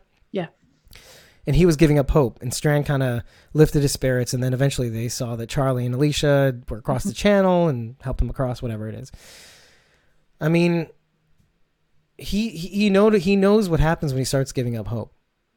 And he needs that. That's his like I don't know. That's what keeps him alive. Yeah. Superman has powers. Yeah. Dwight says as much on the episode. It's like, you know, you got to let that good luck rub off on me, son, because I need some mojo, baby. But like, I can't believe I just said that. I'm going to ignore that you said that. Yeah, thanks.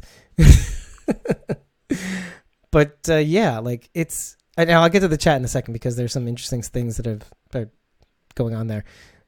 But yeah, I think on paper he has to kind of follow that. I know it must have been really, really difficult because I think he wanted to alert him right away. I mean, come on, if Dwight wasn't there, if Dwight was actually there when Dorie was calling out, he would have read it, and he wasn't, and so it put us in this position right now. So I think he has to go off the script and say, I don't know if it's the right thing. I don't think anybody can, but I think it's definitely going to be a bone of contention because you do see in the sneak peek that he says, I think I've made a horrible mistake. Or I think I put us in a... Let me see what he says exactly. I think I may have gotten us into some trouble. I still think even if he had read it, that wouldn't have stopped him. Even if he had read it, what? It wouldn't have stopped him. From... finding Khary. Wow, really? You think Dwight wouldn't have given up? No. That's a really good observation. Think about it. Would you? Well, I mean... I don't know. When you're starting... I mean, I'm single, so I don't have that theory, but... Oh, me? You know, that's a very interesting question. You know, I've had this conversation with my wife, actually. We talk a lot about... Like, I'm bordering on very personal info, so I'm going to tread lightly here. Yes, please. But, like, my wife and I are kind of polar opposites when it comes to certain things. Like, I'm more of an optimist. Mm-hmm. I guess. You know, I feel like, in a ways, I'm like a pragmatic optimist. Like, I'm an optimist that kind of has his feet in the ground. I have optimism when I have reason to be optimistic. Right. You know, I'm not a pessimist. My wife's kind of the opposite. She's a grounded pessimist. No. Okay. Not the answer I was hoping for, but... Yeah. So we're kind of like a yin and yang in that respect, too, to kind of tie in the two concepts. But where we stray is like things like you know how couples like talk about like, oh, if you know, like if I was in the hospital, I'd want you to let me go, like, you know, I like pull the plug. Yeah, like if I was in a coma, don't bother. Like she's like that, and I'm kind of like different. I'm like, you better keep those machines on. I want to be a burden to everybody in life. Yeah, you know what I mean. I want to be like life's worst back sore. You know what I mean? Like I just want to be. And I don't know if it's vanity. I mean, maybe a little bit of it is vanity. I'll admit. I think it's mostly because I feel like there's things I can do. Like I feel like living means you can do something, and I know that sounds elementary to say. Living means you can do something. Every waking moment you are alive, you can affect something, someone. And I'm talking about like as nitty gritty as like the butterfly effect of things. Yeah. To like just like people, like just to give them a brighter day or to contribute something to the conversation or like think of a story or something like that. And that's how I live my life. It's funny you mentioned that, how every single day that you're living, because I kind of can steer that back to the whole Dwight thing, because every day that you're living, there's hope out there, which kind of reels it back to the beginning of the episode. But every day that Dwight's alive, there's hope that he can find Khary, even though that she threw that note like, you know, oh, you shouldn't. So at the same time, even though I feel like he still would, I can't help but wonder, did Khary write the note not because she wants Dwight to give up, but just purposely to stray him off his path? Like, in order to find her, is what you're saying? I'm sorry? In order to find her is what you're saying.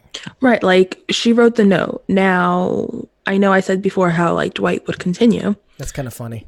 The other side of me is also wondering, like, did she write it as a way to throw him off his scent? Because she doesn't want to throw him off her scent, you're saying? Well, Yeah. Maybe I'm saying it wrong. Do you get what I'm saying, kind of? I do. Like Like, give up in order to find throw her. off the trail, Yeah. And, essentially. and off the trail he would find her, is what you're saying, essentially? Either that, Or I like know I'm I'll kind of find you. Yeah, maybe. Or maybe she just is saying, like, fuck it, essentially. I'm throwing language out the window here. Or like I'll be found when I'm ready to be found. Maybe that's it Kind too. of, yeah. Yeah. 'Cause I see both sides of it. That's why I That's was a kind of good throwing that out there. That's a really good dimension to think of this from, because we're always, it's funny, like when a writer baits you, you tend to follow the bait. When a writer, I'm saying like even like in text, when a writer kind of baits the hook, you follow because you want to know more. But a lot of the times you follow and you don't realize where you end up. And so, as you're reading or as you're watching a television show, it's kind of like you don't often think of like the different perspectives you can look at a situation from. And you just did. And that's pretty cool. Like she'll be found when she's ready to be found or something like that. Because Stop we're deep looking. in this rabbit hole. If you keep looking, you will not find me. Mm-hmm. That's what you're trying to say. Kind of, yeah. Yeah. But I was also looking at it from his point of view, even though I said it from her point of view. Yeah, I don't think he's supposed to know that that's supposed to, and that's interesting because I think I'm taking your thing and running because I think go for it. He's not supposed to know that. Like I think this is for her to decide A, but B, like it's her move now.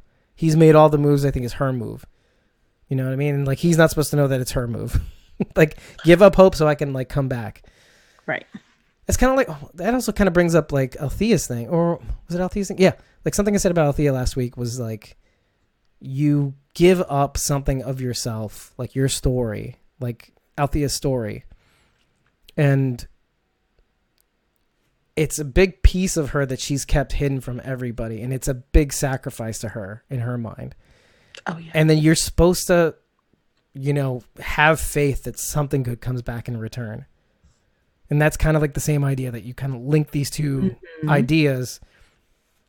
Okay, I'm going to give up now. And I'm going to, it's, that expression, hold on tightly, let go lightly. I've actually never heard that. So it's an expression. It's like, okay, when you are together, you hold on tightly. Mm-hmm. But when it's time to let go, just let go. Don't continue to hold on. Okay. You know what I mean? So that I like ease out of it in a way. well, like just let go.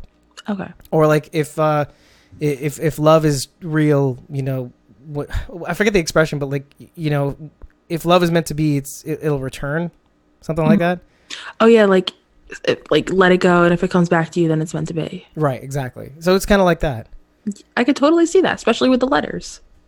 Yeah, there's a lot going on in the chat right now. I really should bring it. Grace Do it. Logan, Do it. June. Althea, part of Jadis's group. What? Where did that come from? I can tell you. I think it's Ashley. She threw in like a lot of rapid fire. It's like, I wonder what happened to the people in the boat, the people on the bridge. So many unanswered questions. Althea is part of Jadis's group.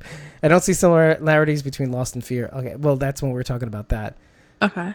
Carol found herself. Heath on the bridge on TWD. That's a good concept, Wilani. I agree. Well, essentially, I think they said, didn't they confirm that Heath was taken? Is in the Commonwealth. I think people had mentioned that. Yeah, and you know what? The chat's basically saying no, he won't give up. Even if John had told him. Yeah. He won't give up. I happen to disagree. I actually really disagree. You think he would have just thrown in the towel? I think Dwight, I think it would be hard. I think he'd be very frustrated. I don't know what he would do. I think he would be stuck. He'd throw himself on a sword. If I know me, like, and this is, I don't like to compare myself to people I probably could never compare myself to, because I could never pretend I would know Dwight's pain. I just know my own. And bye, No Sanctuary. That was good having you. I'm sorry. But you should talk to Meg about that idea, the edit idea. You'll see later. Just DM me and tell me who you are. We'll talk. But Dwight was, so like, I don't pretend like I know what Dwight, but if it was me, like you asked me if it was me, what would I do? Right. And I didn't answer yet, but I think it would be more like I'd be stuck. There'd be a part of me that couldn't give up. Moral dilemma. No matter what, couldn't give up, because that's, like I said last week, it's my raison d'etre. It's like my reason for being. And I don't want to know who I am without that reason. Mm-hmm. But on the other hand, you're stuck because somebody's left you no other. I'm not saying somebody's left you no other choice, because there's still a choice. Always. But like there's always a choice. there's when somebody tells you to stop looking for them, there's a party that wants to respect their wishes because, you know, Absolutely. they're who you love, you know, let go lightly. So I would be stuck. I would probably look. I'd probably look, but passively. That's probably what I would do. I'd probably do what everybody else is doing, and then like along the way, just hope I find signs of life. That's probably what I would do. I respect that. Because that's the zombie apocalypse, bitches. This ain't no high school, you know? This ain't no chat. Some trip to work. Okay, now this may have been answered already, whether it be in Squawking Dead past episodes, in the show, and I may have just overlooked it. It's fine. Okay, now we all know Sherry ran away. Okay, so if I sound really stupid right now to whoever's watching, listening, don't make fun of me about this. I make fun of myself enough. Why is Sherry leaving all the notes? Why is she sending Dwight on this wild goose chase? I think it goes in line with the first letter he finds when he in that cabin type. Yeah, the first one we see, not the second we see right after Daryl, because he reads a note the first time he heads out to that cabin. Yeah, and then she left another one. Right, I remember Daryl. That. So this must have been like a week or two later, because timeline. Fucking timeline. Way to go, Walking Dead. Sons of bitches. But yeah, so what's the deal, right? You know, what's the deal with the timeline? Like if she I feel like if she didn't have, now I've said this in the past about like possibly Sherry might be part of the big bad. Right. Now I feel like if she really wanted to be found, really wanted to be reunited, she would have stayed at some sort of location instead of making him travel halfway across the country on a wild goose chase. So something has to be up. So you're this, by the way, it makes me instantly think that she's with Logan. See? What did I tell you? Is that what you're thinking? Yes. Maybe not so much with Logan, either with Grace or Logan, but there would be kind of like almost, I don't know how the fans would react to that, right? I don't know, but I feel like something has to be up, because why else would she not have been, like, I'm starting to get like feisty right now. Why else should we, like, is she not reunited already? There's got to be a reason. We know that he's following her. She has to know that he's not with Negan anymore. Yeah. So no, absolutely. Why else are they not reunited? Unless she's leading him to either his eventual downfall. Or demise. You're thinking more sinisterly. Yeah, I guess. I'm thinking Sherry's getting more sinister because she killed that man. I don't know.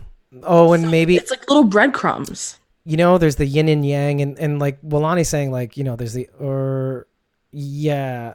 who's saying the infinity sign? Yeah, it was Miss Mazel. Sorry. So there is like that yin and yang. There's like the opposing forces, but there's also like the thing that binds them. The common event, like John and Dwight have these women in their lives and how they feel about them and how they get them to hold on and give them purpose. So there is kind of like a thing where like Dwight in the episode prior is giving up hope, and you see Sherry give up hope. Right. Dwight gives up hope based on his actions prior. Sherry's giving up hope because of her actions prior. Finally, and Sherry was the stronger one. Absolutely. And now Dwight is not the stronger one, or is not the weaker one. He's embracing hope. He's embracing luck. He's kind of look at the look on his face tonight, where he's like, "This is the farthest I've ever been," or "This is the closest I've ever been." And you know what? That's the thing. Like when I see his face, he even acknowledges. He does not want John to lose that. I don't think it's necessarily the good luck, but that hope. Yeah, the hopefulness, essentially. His desire to not see that diminish in John says a lot about his own character. Yeah. Based on considering how he was a few seasons ago on regular What a dick. Oh my God. He has had such an arc, like such a shift in character from in the past couple of years. Like I feel like he hasn't had the most amount of growth, but he's had so much growth. He just needs somebody to give him a chance. And I feel like he's finally going to get it. I think that's all he ever really needed. Instead of being the sidekick, he's finally able to be his own person. Yeah, and this guy's been traumatized, though, too. Oh, my God, absolutely. So, I mean, again, again, I don't try to pretend like I know, but like I do know a little bit of what he's kind of going through. I do. Like, I mean, not like scorched in the face kind of thing, but like I do know people who've been like in abusive relationships. I do know like people that have been in impossible situations, and I do know that that's hard to get out of in your brain after it's all said and done. So I can say that's again why I don't think it's either this or that kind of binary situation where like he still goes after her or he doesn't. You know, I think there is a part of you that can hope for both. You know, but the problem is like you go back and forth between I have no reason to hope, you know? Yeah. I was left with no reason. It's just my luck, you know? Like this is what happens when I give an inch, you know, to try to have hope. Anyway, I don't know. I don't want to dwell on that point though too. But it is fun to live there. I'm gonna be sleeping well tonight. Got a lot of thoughts in my brain. Yeah. Yeah, and you know, it's I think everybody's kind of been on the same more or less page. Like, you know, or Sherry warding him away to protect him. Like, yeah, that's another theory too. Like, maybe she's doing it for her own good, for his own good, etc. Yeah, yeah. So if she just flat out did not want to be found, she would not be leaving notes. Well, it could be the last note. Unless like the infinity sign starts to become one of her like evil big bad person signs or something like that. What if she was the person who brings down the nuclear facility? There's just so many places we can go. I mean, it does kind of go back to what I said about in the first episode, was like where I have this sinking feeling that Sherry's the big bad. And I don't want to believe it. That's why I haven't brought it up since the first episode of this season. So, right, exactly. And that's the thing, like, along with that analysis, we brought up the fact that, like, there is a lot of room to kind of change her character. Yeah, and it has been a long time. It's been a few years, yeah. Yeah, and he's just catching up to her now. So, yeah. I think we covered that. But let me just see if I missed anything, too. Yeah, I love that little callback to Daryl. Find her, make it right. Yep. That's always a little nice thing for a person from The Walking Dead taking a chance on Fear the Walking Dead. That's Daryl. That's Daryl. That's Daryl. Twitter was going off like crazy. Yeah, of course. What happened? Oh, so all right, I got a question for you. Yeah. This isn't like a big like, oh my god, make you type think of question. Okay, thank goodness. Right, so we all know every week they've had the combo kill. Oh, okay. I don't think there's a combo kill this week. No, I think wasn't the only kill the one that Morgan took down. Yeah, and then the guy that Sherry killed off screen. What? Oh yeah, no, it's like a remnant. Right. Yeah, I think that's. So there's not really a combo kill this week. Huh? Yeah, no combo kill. Disappointing because I enjoy those videos. Although, what would be the walkie? Like, because the war could be anything. Best kept secret, Althea. Yeah, if anything, that would be that would be so lame. I don't know what I did to deserve this. I didn't do something. Thanks. Well, journalists are good at keeping secrets. Yeah, I guess so. It's part of their job. So she's the best person to keep the secret. It'd be kind of funny if like the award went to somebody who wasn't on this episode, like Daniel or something like that. Skid mark. Like person who we were dying to see in this episode, but didn't. Skid mark. Yeah, that is funnier. Way funnier than Daniel. Just give it to the cat. Just give the cat all the awards. I support this 100%. I do not. Tea people. Hashtag tea people. Hashtag cats. Hashtag cats. Anyway. Don't make me start doing West Side Story again. Wait,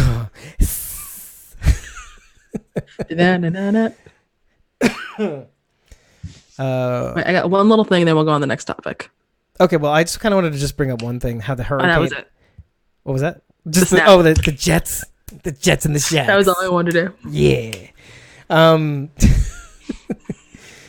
So I kind of want to go back to the hurricane for just a tiny second because I feel like in a way, like I was on the bandwagon, like beating that drum about how big the hurricane affected both universes, The Walking Dead and Fear the Walking Dead.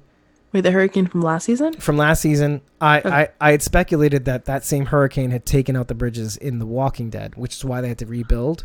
Oh, I didn't even think of that. Oh, I keep bringing it up again every 5 episodes. Okay, this is only so like we're on the 5th one. I brought it up in the first one you were at, but like it was a big episode. It was. But I'm bringing it up again because I feel like in a way I even downplayed that. Like, it seems to me the reason why this region is the way it is because of that hurricane spanning so many states. So you think that has something to do with the nuclear walkers? I think it has everything to do with the nuclear facility failing, the bridges washing out in The Walking Dead, how that crazy hurricane walker in Fear the Walking Dead, how that episode's played out with Close Your Eyes beforehand, the walkers banging into the MRAP and everything. I think this is a widespread thing. And I think it reflects current events at the time, last year, or the year before, year and a half, or I think it was when that hurricane hit Texas. They threw it into the narrative too. So it's kind of like, what if there was a big weather event that affected both universes? So, yeah, I mean, I think it's something to keep in mind as you watch, because it feels like what's been going on is like everything, all these bad things happened because of this hurricane. Like, so it's the aftermath. Tons of bad things, happened after that. So I don't know. It's just something to kind of keep in the back of your mind. Anyway. Yeah, I never even really put the 2 and 2 together. Yeah. The weather events are linked. There's no way they're not. That's all I'm going to say about that. Yeah. I mean, it is totally possible for it to travel that far. Or is it? No.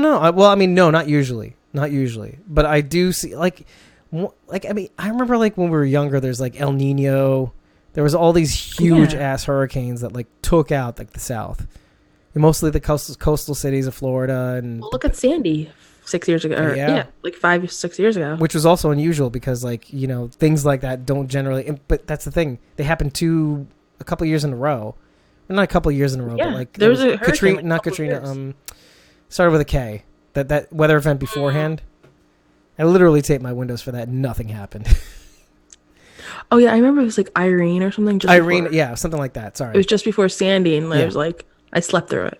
Yeah, and then and yet like I think that's what happened. Like when Irene hit on the East Coast, like it was like it kind of went out in a fizzle, so it made people really unprepared for Sandy. I was right in the heart of Sandy, so I mean, I saw friends that like lost houses, but so I mean, none of us were prepared. Oh, and like Miss Mazel saying, and there's the California wildfires too, which didn't happen. Oh my God, yeah, and it basically affected her, and so I guess this shit can ruin lives, and multiple California's a big state, but I mean, if you laid that out horizontally, I could see that easily affecting the world of The Walking Dead. Oh yeah, I mean, wildfire can do I can see a world in which like The Walking Dead would actually do that. You know, it's terrible. That would have been a crazy episode. And I'm sorry, Miss Mazel. I really am. That's tough. Yeah, my heart goes out to you. Thoughts and prayers. I don't want to say that, but like I can't. I know it's kind of like a cheesy sentiment, but like I can't help but to be stupid, tongue in cheek, like an idiot. But yeah, I was actually just reading up about the Woolsey fires the other day because I was watching. Don't hate me on this, but like I binge like the Housewives shows, and in the Real Housewives of in the Real Housewives of Beverly Hills, the episodes were about those fires, like the characters were the wives were dealing with it, so it made me want to like go back and reread all about it.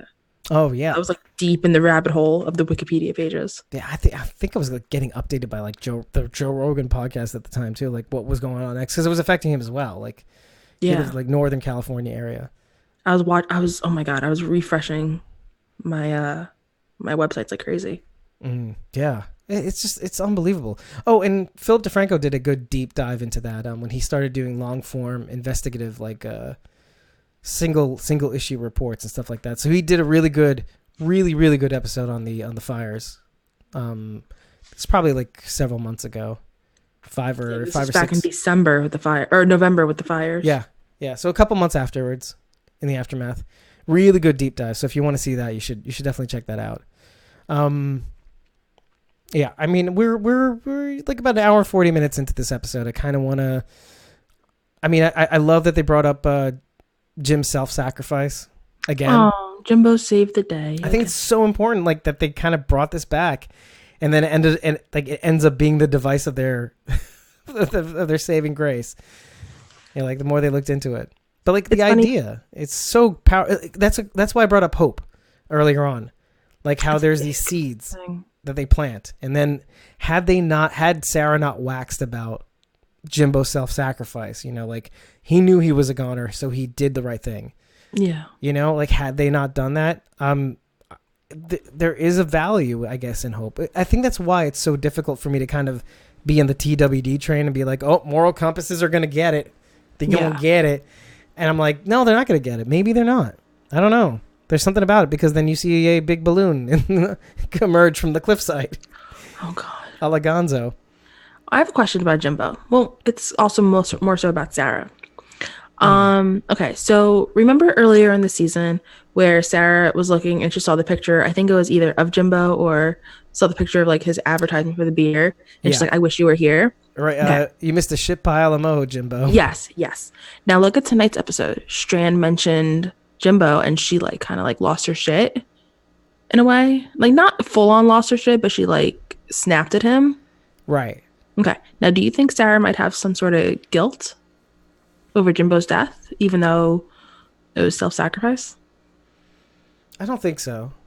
I just kind of like I noticed it a little bit. Like little bit. That's interesting. I always maintain that I think they got off on the right foot. Or like they left off at the right foot, because he confided the recipe to her. Yeah. I think she's fully aware of how much shit she gave him all the while. Oh yeah, because he kind of wasn't living up to like what the promises of what this world has to offer, which is basically nothing. The world takes, and Jimbo doesn't want to give. So she gives him shit for it, rightfully so, I guess, in a way. But then he gave, as in the recipe, and he gave more than everybody else did. He's still giving now, even in death. I mean, look at the balloon. I think it's great. Yeah, I think it's also the acknowledgement that they could have gotten more out of this character too, like in a writing sort of way. I enjoyed him. It was too short-lived. Yeah, I think using him as a symbol has been perfect for them too. It's worked out beautifully. I wonder how the actor feels about that. Well, I think they also kind of spins it back to like I make a comparison here between this scene and also the Sasha Rick scene in the episode where we see Rick go off in the helicopter. That hallucination scene where all the bodies are everywhere. Oh my God, yeah. Yeah, and it's like it's like you see this thing like where you see the sacrifices the others did before him, before them. And like to repeat Sasha's words, like they gave us the strength that we needed to do what we had to do for the others, and the others draw strength from us. You know, us being the ones who were dying. Yeah. So it's like there's just something about that it's worth repeating those words, because they should echo throughout the series. They should, because that's what happens. People die, and then we're supposed to look to them as lessons, examples, of sacrifice, of doing better for them, and then we build off of that, and they do better because of us, and we die. So I think that's a very powerful, essential message. I feel like the writers were also kind of giving us the goods on how they think of writing out characters for these series. Like how should we write these characters out? And here's the formula. Write them out of the series, or write them out like throughout their story? Like throughout their story, basically. Okay, because there's different ways you could have interpreted that. Yeah, exactly. Because I speak English good, but like, it's the idea of like this is what's on their minds all the time when they're writing out these characters, these superior characters in the zombie apocalypse. But at the same time, Kirkman kind of stated that how he knew the comic. He knew how the comic was going to end from like day one almost. Oh, is that what he said? Like, I mean, well, maybe not so much day one, but he knew that like, I don't want to say any spoilers, but he knew something was going to happen from day one, and he knew how it was going to end from like very early on. Right. So it kind of like how you said with the whole writing the character out. Right. I think that's. Do you think it's over though with the comic? No. Like, there's no reason for him not to write like a. There companion. was a teaser. I know I liked it on Twitter.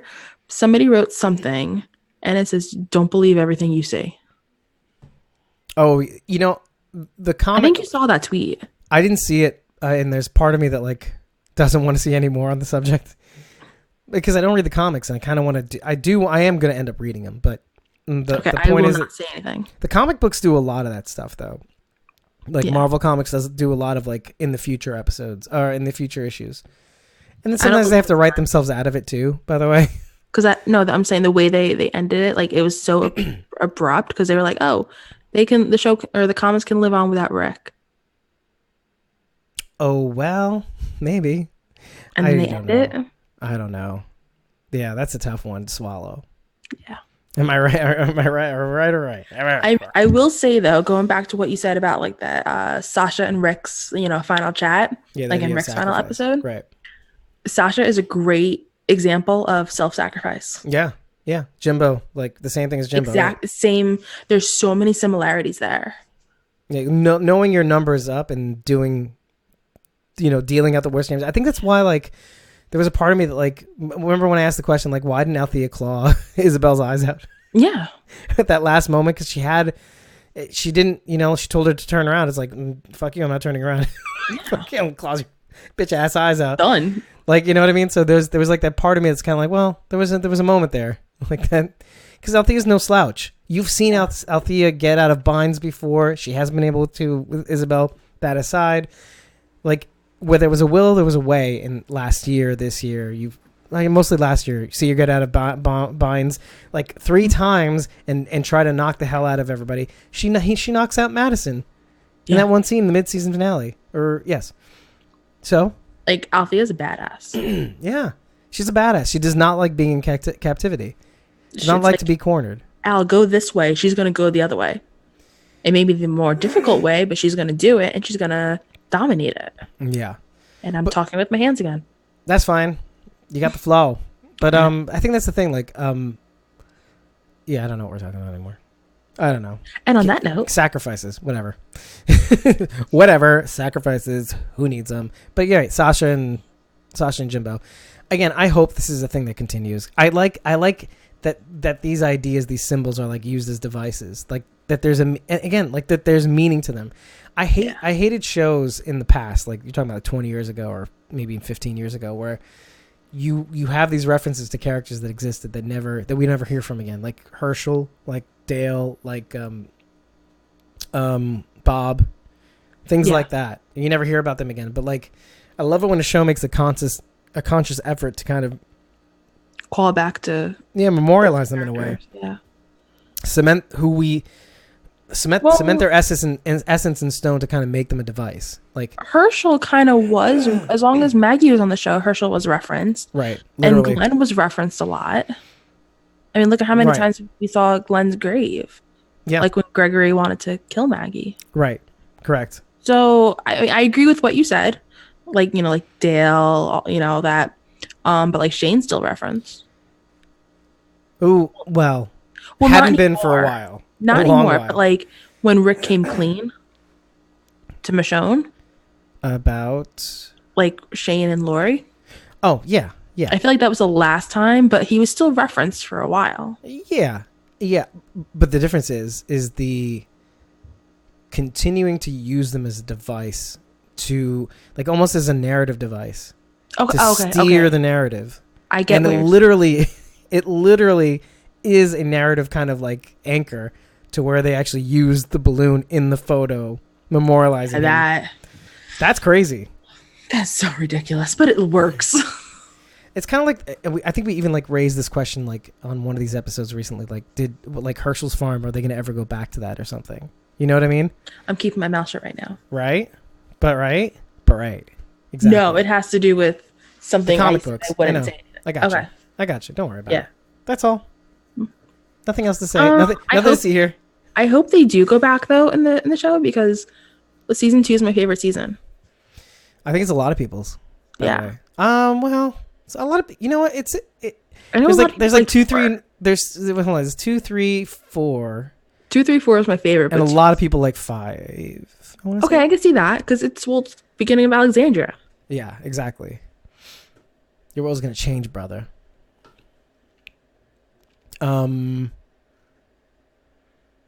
Yeah, we covered a lot. I mean, we covered a lot of really cool shit meat. That's awesome. Oh, I wanted to bring up one more thing. The parallel between Camp Cackleberry and the Diamond.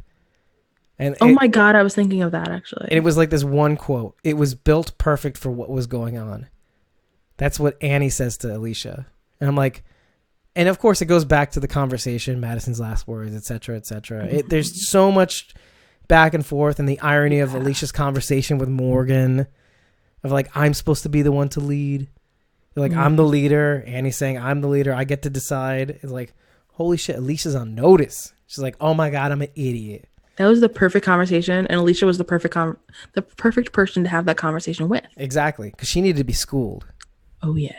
Oh man, and it was good to see that, like, because you know what it is like when somebody tries to reach you and it doesn't work, but then somebody else, and this is like the worst, because like when this happens and you're the one who's been trying to reach the other person, and then all of a sudden some other asshole comes along and goes, blah, blah, blah, blah, blah. Oh, I'm listening to you now. I'm like, what? I've been spent like 3 hours on the phone with you trying to explain this shit to you.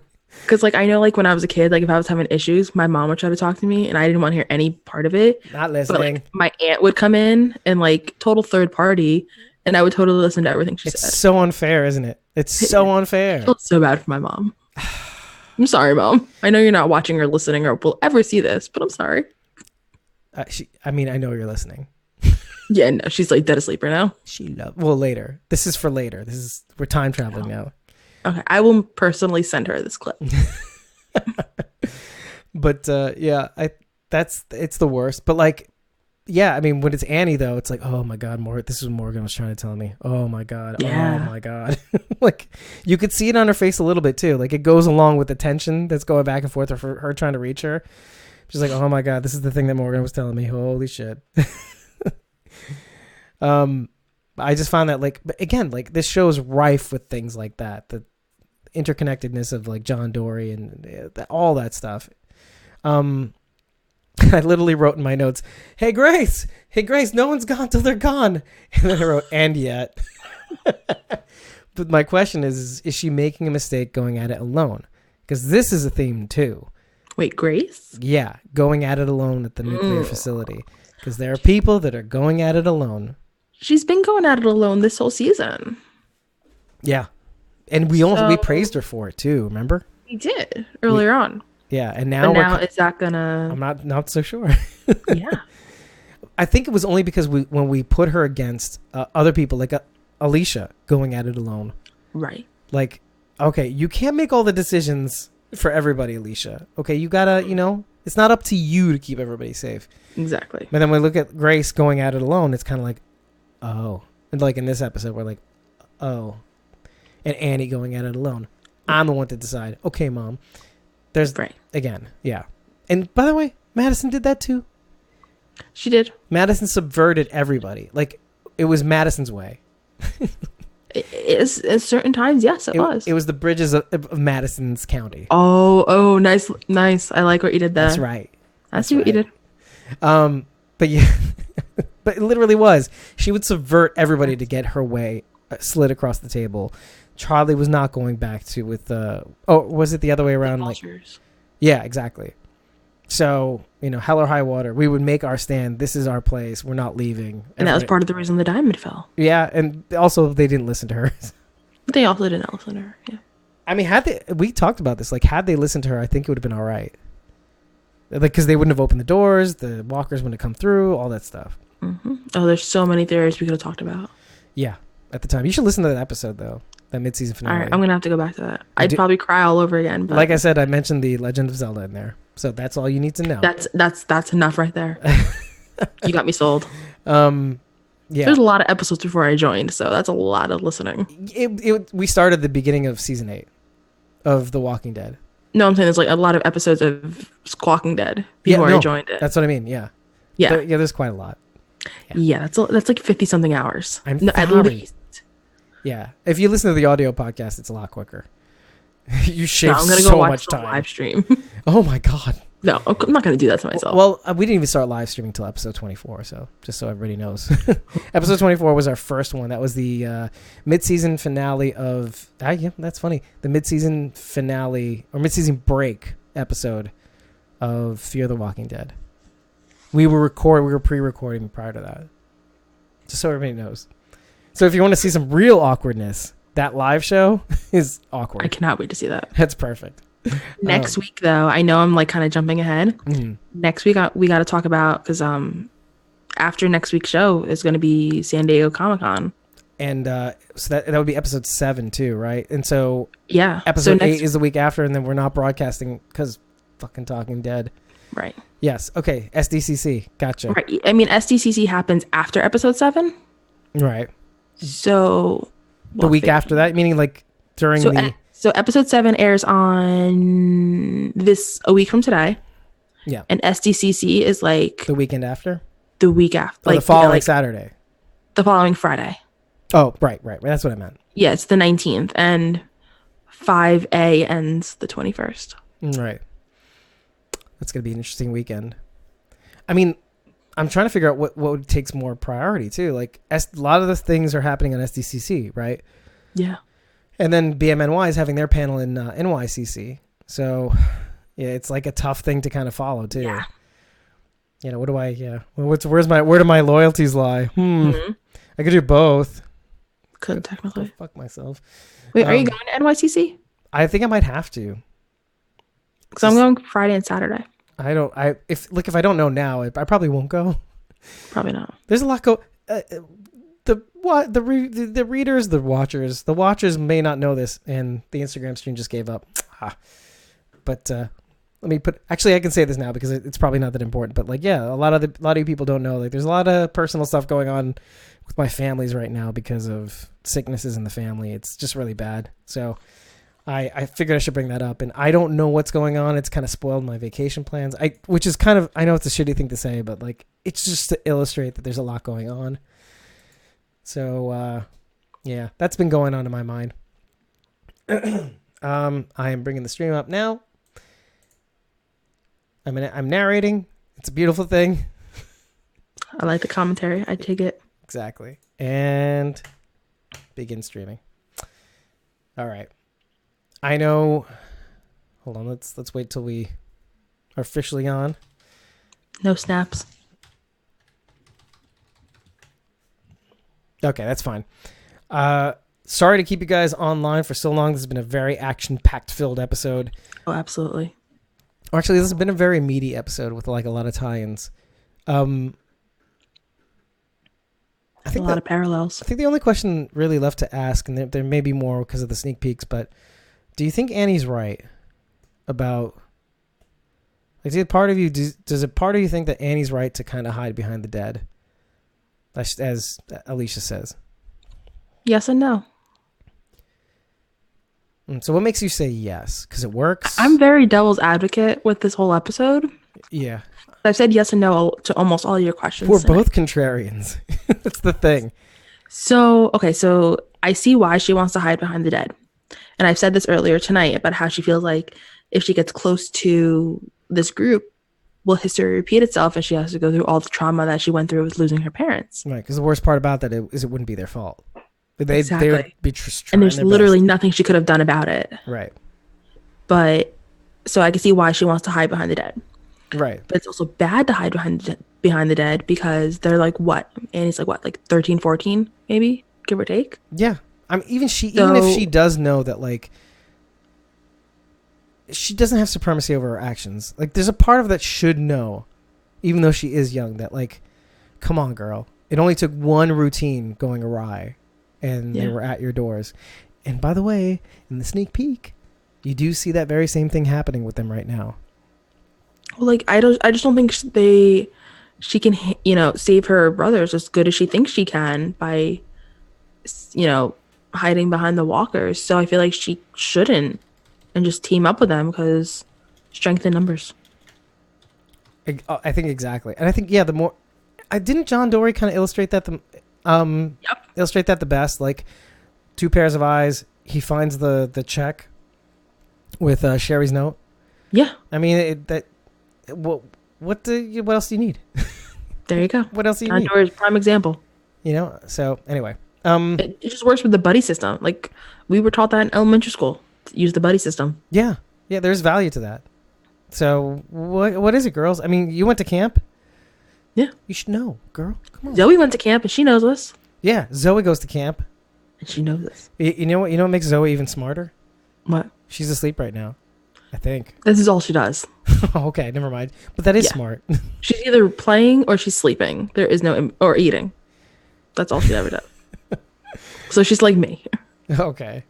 Oh God, no, because you work and you bust your ass. So I do. It would be Thank like you my for that, wife, because every moment that she's not working, she's sleeping. So she's smart. She's a Zoe. She's just a human Zoe.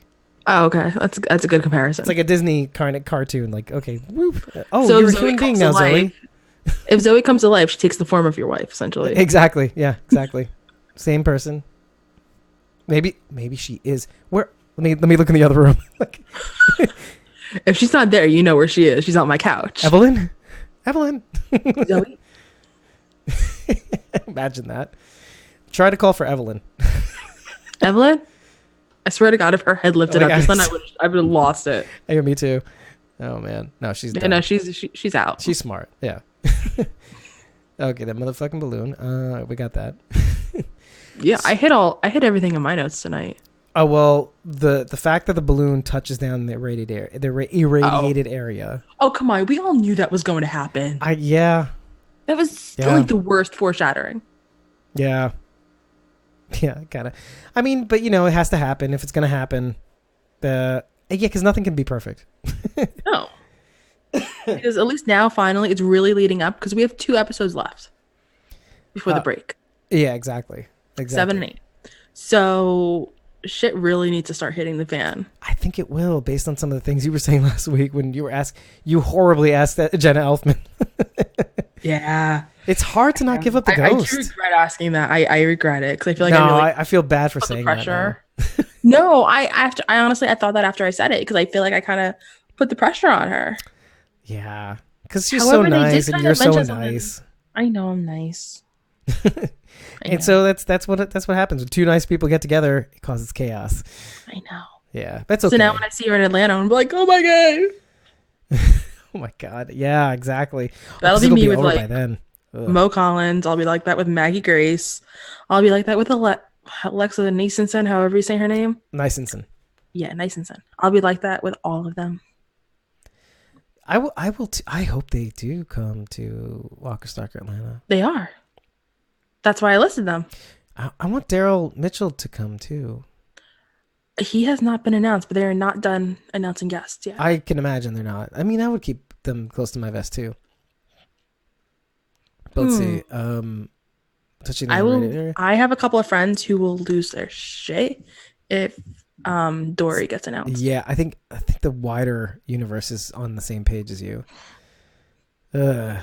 Messy. But I don't know. I mean, that's the thing. What is the sacrifice necessary to get Sherry? A Dorie? And what happens? You know what I mean? Like, is that a fair exchange? It's like Full Metal Alchemist. Is this an equal exchange? Right? I don't know. It makes you think, though, doesn't it? Like, what would you be willing to do to get Sherry back as a character? I don't know. I think because there's so much mystery surrounding Sherry, I can't really, we don't have enough knowledge about her to probably say, like, do we really want Sherry back? But for Dwight's happiness, I want Sherry back. But the fact that you hesitated is a lot. It means a lot. Because the fact that most people flat out say, oh yeah, no, John Dorie? Yeah, no, keep John Dorie. Because I know John Dorie. I love John Dorie. I love John Dorie. But you didn't do that. You didn't do that. I know. I do. Yeah. Because I like to play devil's advocate. Unless I go off on one of my random tangents about, what if they're the bad guy? Yeah, exactly. I mean, that's how I think. Yeah. I ask these questions because I do want people to hesitate. I do want the wider audience to hesitate. Have you noticed that I've either said yes or no, I quit, or I hesitate every single time tonight? Yeah, I think most people do too, though. I think that's the natural reaction. I think I get more suspicious when people are quick to answer one way or the other. That's when I get suspicious, and that's when I like pushing. Yeah, you like pushing those boundaries, and I think that's why we always have these healthy conversations, because you know how you're like, oh, I didn't think of that, and I'll say the same thing to you because we're viewing the same episode, but we pick up on different things. Yeah, and you know that's what Willani's saying. Like, I want Sherry back for Dwight and to spite Negan. See, there's still those sentiments going on, you know. So yeah, it's a very interesting thing to like. A lot of callbacks. Is it an equal exchange? Yeah, I don't know. Yeah. Some people are just wrapped up in vengeance.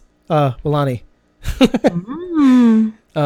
Yeah. So I kind of want to. I there's just so much to cover, but I kind of, and I didn't think there was at first. You know, I didn't think there was either, but now that we're getting into it. But yeah, because it's only because of all these kind of like just these interlocking themes between like different concepts, past and present, other series, etc. But I'm gonna race through sneak peeks and then we're just gonna call it. But because we're already obviously we're past the 2-hour mark on the live. Shit happens. But it looks like Morgan and Alicia kind of push through. Like, we're gonna do what we came here to do. So they're gonna go ahead through the I can write it just fine. Irradiated area. I got you. Yeah, I got you. Okay, Strand and Charlie devise a cover using the balloon. So I don't know how long that's gonna last. Alicia with a sword to Dylan. That was a weird one. Like, what is going on there? Is Alicia kind of going back on? Is she trying to? Because I noticed that something like with when June was with Annie, like wrapping her ankle, I was like noticing something. I remember something about like kids in the apocalypse and how like John and June have not have good luck with kids. Like Charlie, Charlie left, Annie left. They're just terrible parents. They're just terrible, terrible parents. But it also makes me think of like... It's like Carol with kids. No, Carol... I think Carol was way better. I agree, like, but Carol losing them is one thing, right? Yeah, but there's a fine line between losing them and getting them killed. That's true, too. So, would you rather them run away or, I guess on a pike? Those are the two extremes, I guess, right? Yeah. Like on a scale of 1 to 10, on a scale of pike to run away. Oh, man.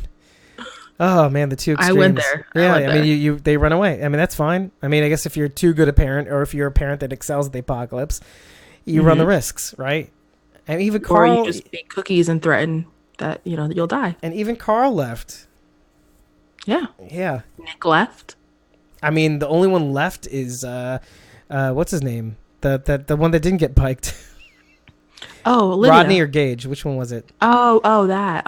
Rodney. I think Rodney was on the pike. Yes. It was Rodney and Abby. Yeah. Yeah. One or the other, but he was the only one that wasn't. So he's making it to adulthood. And I guess Kelly maybe a little bit. I guess, but I would wager she's more early 20s. Kelly's more like, I think Kelly was supposed to be like 19. Yeah. Well, Lydia's, Judith. Right, Alicia Lydia, that's right. Adulthood. That's a good point. Because Alicia was like 16, 17. Oh, man, you got to keep your fingers crossed for Judith and RJ. Because, I mean, that's the thing. Like, I have Carl didn't make it. Yeah, but... Yeah, that was... We're not going to get into that because I have some fighting words for Scott and Gimple. Ooh, we're going to kick it back old school. We're throwing it back. Yeah, oh, and Milani's saying Gage is alive. And okay. I had a feeling that's who it was. Miss Mazel saying, I don't have any hopes for June. And that's beside for the June point. Or Judith? Because we said June. Judith and RJ before. Well, yeah, there's a little lag. Yeah. So we were talking about RJ, June. I have no hopes for. Wow. Yeah. No. I was going to say something stupid. But anyway. But June... But going back to that scene, though, like, it's... Going back to like the scene where June is wrapping the foot and like it having the bad luck, and then like Alicia's out there. Maybe the reason why I bring that up is because I'm trying to reason out why Alicia would be pointing her sword at Dylan.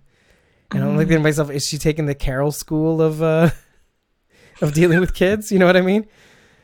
So I don't know. Yeah, I'll admit the episode kind of ended so abruptly that I didn't even realize I was in the previews for a hot second. The previous what? I feel like the episode ended kind of, I may be alone on this thought. Yeah, but I feel like this episode kind of ended abruptly, and before I knew it, we were in the previews, and I didn't realize it at first. So I didn't fully pay attention at first. Well, I mean, and you didn't have the luxury of like watching it in advance too, to have it come right. So I literally watched it tonight. As good on you. Most of America did. Yeah, that's good on you. Once 5B starts, I'm getting premiere. So I'm not racing to take notes. Why are you waiting so long? Because there's only 2 weeks left. That's true. Yeah, you'd be wasting through. I'd waste $5. Yeah, that's a good point. Of my hard-earned money. That's a really good point. No, I'm going to start watching Nosferatu. Excuse me. I have no desire. I tried to watch the premiere and I couldn't get into it. Oh, man, I'm kidding. Kidding so hard. Actually, by the way, I do want to see Preacher, though. That is a pretty funny series. I mean, because it's, you know who writes it? Seth Rogen. Really? Yeah, he created it. Well, I mean, it was a comic book, but he adapted it. Go figure. I actually want to start watching Robot Chicken because I heard about the Walking Dead special. There's so many. Yeah. So I just found a bunch of seasons on eBay for like $3 a pop. Oh my god! So I think you're I'm just gonna buy like hard copies? I might just buy the whole series. It used to be on Hulu. You should do that. Maybe you'll find it there. I was actually just watching Hulu this morning, so I'll have to look to see if it's on there. Yeah, check them. Either way, I collect physical media. As anybody who's been to my social media, yes. So I feel like if I'm into it, I have to have it, especially the Walking Dead one. There you go. That settles that. Might be doing an eBay purchase. You should definitely see her wall, yeah. And do you have any giveaways coming up? Once I hit 500 followers, I do. I'll be doing a couple. Yeah. Get her to 500. 500 before my birthday at the end of the month. I don't know if it's going to happen, but I'm close to 400 right now. That's awesome. But by the way, you're making way better. When did you start? I started this page back in March. Oh God, you're making so much better progress. We only just reached 800 and we started in is it like October, November of 2017. I'm like actually really good with like trying to like with like the hashtags and all that stuff. So we'll talk afterwards. Same. No, I am too. You know what it is? And I don't want to get into this too much, but like I have no problem with the way we're growing.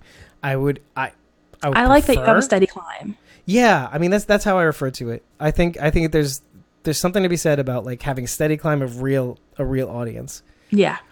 You know, loyal fans are like you read all these papers about like loyal fans are like the backbone of your business. Absolutely. But there is something to be said about popularity. However, the stakes are higher. You know, if you the more popular you get. Yeah, I mean, if you fuck up and every single one of your 800 followers is a loyal fan, like, you know, more or less, obviously, like they will follow you.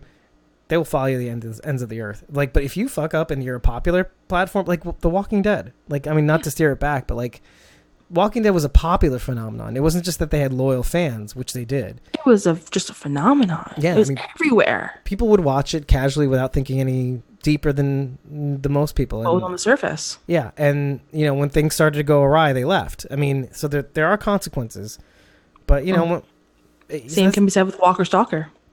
Exactly. You screw up and then people leave and that's it. However, I have been getting updates about the refunds. Oh yeah, please. Let the people know. I'm part of some of the groups on Facebook, and for the past few days, they've been releasing updates saying X amount of money has been refunded. Mostly it's been from the Portland show. Oh God, yes. Yeah, so what was that? Like March of last year? Yeah. That was kind of like the thing that can't really like kicked it all off. Yes. So a few $1,000s have been refunded so far. Yeah. So, by the way, legit.io on Instagram, shouting her out. It's going to be in the description. Yeah, she was one of the first people that pointed this out, and she's from there. Yeah. That Portland was the kickoff? Yeah. I mean, she was, at the time, she was like furious. She was like, it was like a furore. And she is friends with all these people. Like but they said, I think now they're up to maybe $2,000 refunded. I don't exactly know the exact numerical value, but they did specifically mention Portland. Yeah, I think they're probably trying to get more people than they are trying to get more, like, let's say VIP. I mean, if you're talking about VIP, we're talking about, like, what's 2,010 people? Like, yeah. You know what I mean? But still, regardless if it's 10 people or 2 people. I mean, money is money, right? Money is money. And so I've said this numerous times. I respect the way they're handling it, and they're doing it the way that they said they would too. They would, and the negativity has been less and less. Now the refunds are starting to roll in. I wonder if that means that Hurst is not Ryan Hurst, like Khary, Payton, they may consider coming back. I mean, I think it's funny. I actually had a talk about this with Walker Wynn, Kaylin. Okay, we had a whole talk about Cooper and Khary bowing out and how I'm not going to say her thoughts. I'm just going to say mine because I don't want to speak on behalf of anyone, even though I know what she said. Right. I respected Cooper's back out. I did not respect Khary's. All right. because I feel like he just piggybacked it Like and was kind dogpiled. of like a babyish back out. Yeah, well, I know those two are close. That's the Oh thing. yeah, That's they're the thing. yeah. So like Cooper's, I was shocked, but I respected. But Khary, I felt like it was like, nah, nah, I'm gonna leave town. Mm. Yeah, I mean, I didn't respect it either. Honestly, at the time, I think it was like more nonplussed, but like now, It was just like a stab. I mean, there's been after speaking with a lot of people about like what ultimately matters, because really, like if you really think about it, like who's gonna do this for you? You're gonna go to a multi fandom? Are you gonna be satisfied with that after you've had the If you Walker Stalker cosplay experience? at another convention as Carol, for example, nobody's gonna know who you are. No, You like cosplay there's as Carol at Walker Stalker, everybody's gonna know who you are. exactly. So that's the thing about like going to like a multi fandom. It's like you try to do it there, and it's like it just doesn't work. You're gonna play up to your audiences, but it's not the same experience. And you have to, Comic Con's a prime example of this. yeah, that's a cluster F on so many levels too. You have anime, you have Walking Dead. I've seen people cosplay as Quailman from Doug last year. That was awesome. Yeah, that was pretty cool. Yeah, But I'll admit that. Hats off to that one. but it's just so many different elements, and it's confusing after a while. Yeah, I admit to that. But yeah, and again, like, so you're gonna stick in a TW, even though, like, okay, give hats off, like, there's a panel, so that lends some legitimacy. I mean, it was a comic book, so that's technically way more legit than most of the panels. Yep. I'm wagering. I mean, Marvel technically slides, but Marvel and The Walking Dead, everything else just doesn't count. Yeah. I mean, they don't have any Preacher panels. Well, maybe they do. I don't know. I feel like they did have one. Maybe San Diego last year. It's possible. I feel like I've definitely seen a panel at some point. Yeah. Okay, I'm gonna continue with the sneak peeks though. Yes, we totally went off track again. Yeah, Alicia and dealing with swords. June sounds like she's relaying reactor information to John, and that's maybe why John says, I think I may have gotten us in some trouble, maybe with Sherry's letter. I don't know. Plane is leaking fuel. They're like buckets under the plane. So that's a little weird. That's not good. It just sounds like a cluster F of an episode. I mean, just at least the way that's being framed. Leading up to a cluster F of a finale. Yeah. Max and Annie are being chased by a herd. And that makes me wonder, by the way, is it Alicia's fault? Because she goes in, probably cuts all those big walkers down, like, that are tied up. The bowel barricade, or the bowel blockade. Which is funny, because that was the opening credit, like the title screen to this episode. Right, exactly. So, who knows? Yeah. I mean, what if it was Alicia's fault, though? that the herd is going after Max and Annie and the kids. I would probably laugh. Oh, my God. Because, it's like Madison, isn't it? A little? Yeah, because, like, mother like daughter. Yeah, terrible. That's why I said I would laugh, because just the parallels. And there's one frame of the generator not looking like it's like not working. I missed that. I'll have to rewatch that. Yeah, it's like sparking or something like that. And Grace is kind of like, "Oh, come on, man, motherfucker! Ah, damn it!" No, that's not literally what she said. But yeah, it looks that would like have been really cool though. it looks like the generator. Didn't they say they get to use the word "fuck" at least once each season? Oh yeah, I know they've used a couple shits. So, yeah. Oh man. But anyway, yeah, that's the sneak peeks. I'm just gonna do a quick scan of my notes. I don't think there's anything else I really wanted to cover. Check your notes too. I mean, look, we're gonna edit this out later. I mean, the only other thing I was saying that like how like the lagging, yeah, like how we need a little more action, and I compared it to the Filthy Woman last season. Yeah, I think we're gonna get that in this next episode. Looks like a lot's going to happen at once. I hope so, because they've been dangling it over our heads for the past few episodes, and I need some action. So we need to see some action. Did not mean that for the way it came out, but we just need some Fear the Walking Dead action. Yeah, I agree. Say it, because I will say I quit again. I agree. I'm not saying nothing.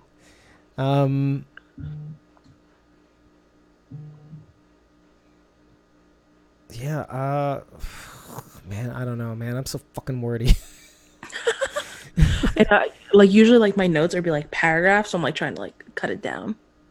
Yeah, I think I got this. Okay, on that note, what are your feelings about Al keeping Isabel's secret about the Commonwealth? June's callback, off the record talk between her and Al. I mean, we got this. I think we pretty much. What's important? Yeah, well, I think we hit everything. I think we did it. We did it. We did it, Not Meg. bad for a 2-person episode. The two contrarians. What'd you talk about with us? Anyway, so we do it like because we're so short. Anyway, I love you guys. I will be seeing you next week because that is the last week we're able to broadcast on Sunday nights. I will try to get these lives once we hit the mid-season finale. We will try to broadcast on Monday night. Try like as early as possible, which I did last week, I guess. Just so we can keep the kind of the tempo that we've been keeping. Other than that, I am very excited to see next week's episode. I think you'd have to agree because I think it seems to me that there's going to be a lot of action in store, a lot of frustration, which is never a bad thing technically when you think about it. Not in this world. No, we're used to it. Oh yeah, and it's definitely not going to be like season 7, 8 of The Walking Dead. So no, I don't think so. There seems Please to be don't. like I beg them not to take that route. Yeah, there seems to be like a lot more hope, like genuine, like you can look forward to kind of hope. So cheers to that. I guess, and with that, guys, thank you, Fulani, Miss Mazel, for sticking around. I really appreciate it. I wish you the best of luck at work tomorrow because I will be going to work tomorrow as well. So, I still have to go shower. It's going to be a rough night. Yeesh. Yeah. So, yeah, with that, with Meg's shower, we'll call it a night. Do you quit? I quit. Okay. I just needed that. I'm just going to say it one final time. Okay. I quit. I accept your resignation. Nice knowing you. So I'll see you next week, right? Okay, good. Oh, totally. Same time and place. Same bat time, same bat channel, and quit stream. Good night, guys. Oh my God. I can't press stop for some reason. They don't want us to stop. The people have spoken. Won't stop. The people have spoken. Wouldn't it be shitty if like I wasn't recording? But I was. Don't worry about it. Don't worry about it. Could you imagine? I'm still streaming on Facebook, but that screwed up. Yeah, that was. Whew. Bye, Facebook, and ba-ba. And we just got to get the stream down. Facebook, stop streaming. Goodbye. And YouTube is the last to go. And she stands alone.